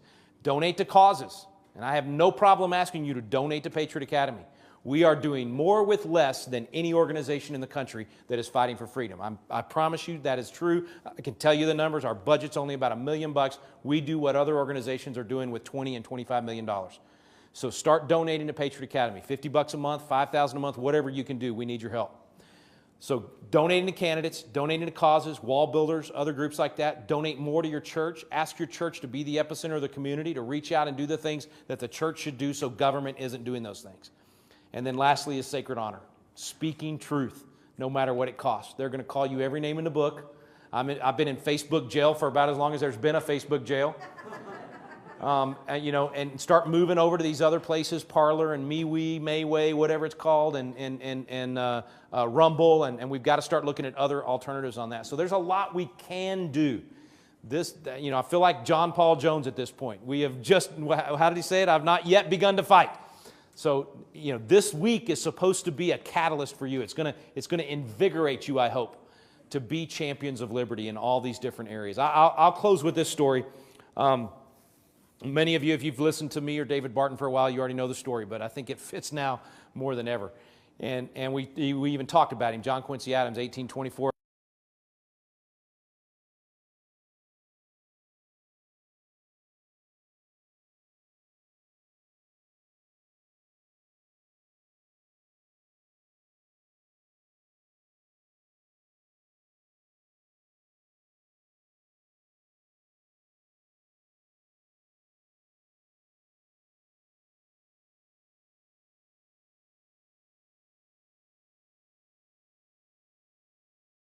They hated him because he talked about slavery every chance he had, always talking about the evils of slavery. We're going to end slavery. They finally got so sick and tired of John Quincy Adams talking about ending slavery, they passed the John Quincy Adams gag order that said, Adams, you can talk about anything you want except slavery. No longer can you speak about it. And if you do, you're going to be censored. And so John Quincy Adams said, if they censor me, they got to have a censure trial. And in the trial, they're going to have to talk about why they're censoring me. So I'll get to rail against slavery all throughout the trial. This is a good deal. So he does it. He gets censured. They do all this stuff to him. 13 years. Now, I don't know how long you've been fighting for freedom, but 13 years, every week, every month, year after year, fighting to end slavery, 0 victories. Now, I'm a little in the flesh. I like victories. I like to win. I like to know I'm getting results. If we're not winning, I feel like I'm not hearing God right, or I need to be doing something different. 13 years? If we don't solve the problem in one election cycle, we think the system doesn't work anymore. And we give up and go home. 13 years, no victories. And this reporter comes and says, what is your problem? You're wasting your life. You're wasting Congress's time. You're wasting my time.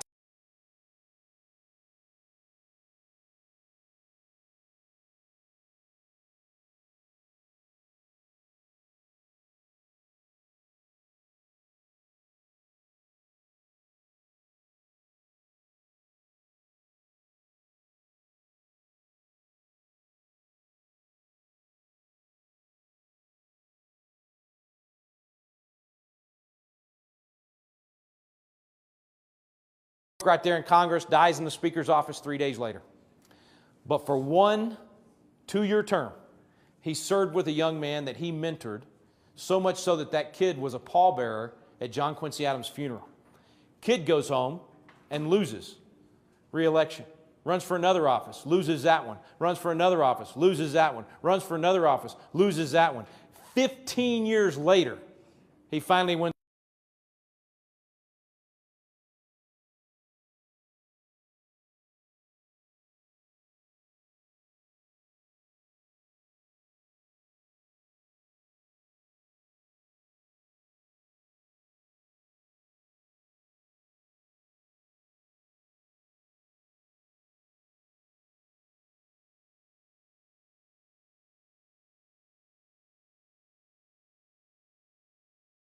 Fight to get in the fight, and I don't care how old or how young you are. Some of you might be sitting here this week saying, dang, Rick, I'm 75, I fought in the war, I did this, I did that. You're asking me to give more? Yes, because you're not done until you're 6 feet under. The price of freedom is eternal.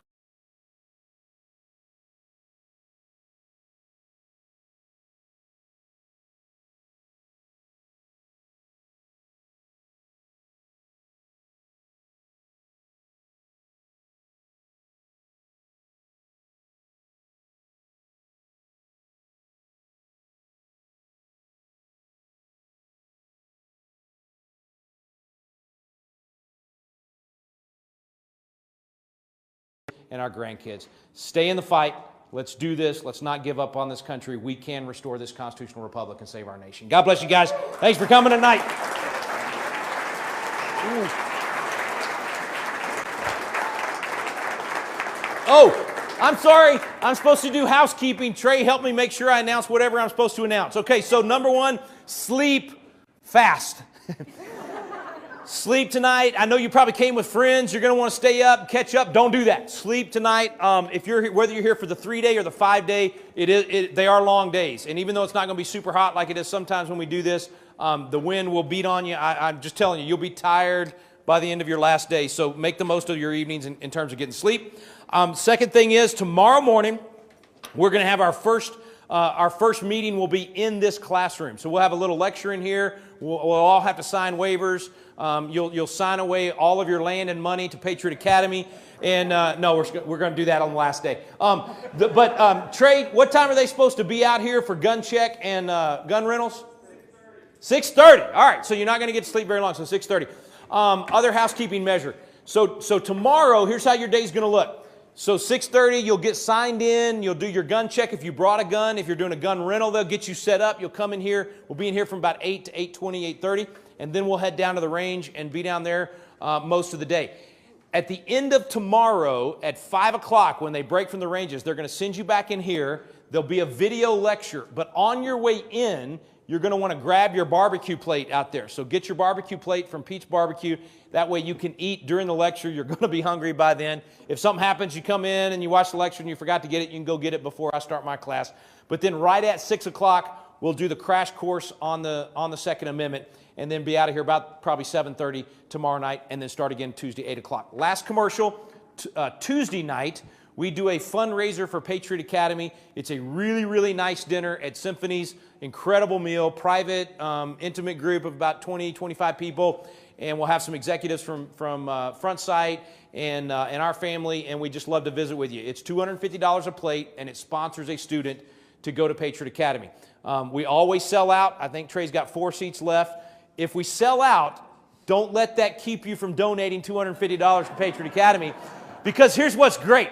You can give $250 to Patriot Academy and then go eat at Jack in the Box and feel really good about yourself as you eat your hamburger, okay? So don't let me rob you of your chance to feel good about that donation to Patriot Academy. Anyway, I know he's got some seats. Let him know, because those will sell out. Trey, anything else? Ears? If you got ear protection, you hadn't picked it up, get it from Trey. Anything else?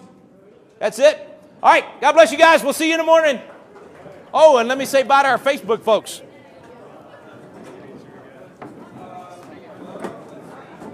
All right, guys, so you could be a part of this. You need to come with us and do constitutional defense. We've got 6 dates that we're about to put on the website, and they'll be available to you so that you can sign up to come in February, March, April, May. So get ready for that. Go to our website. Look at this room. I mean, we're having a great time. This is like a safe haven of normalcy.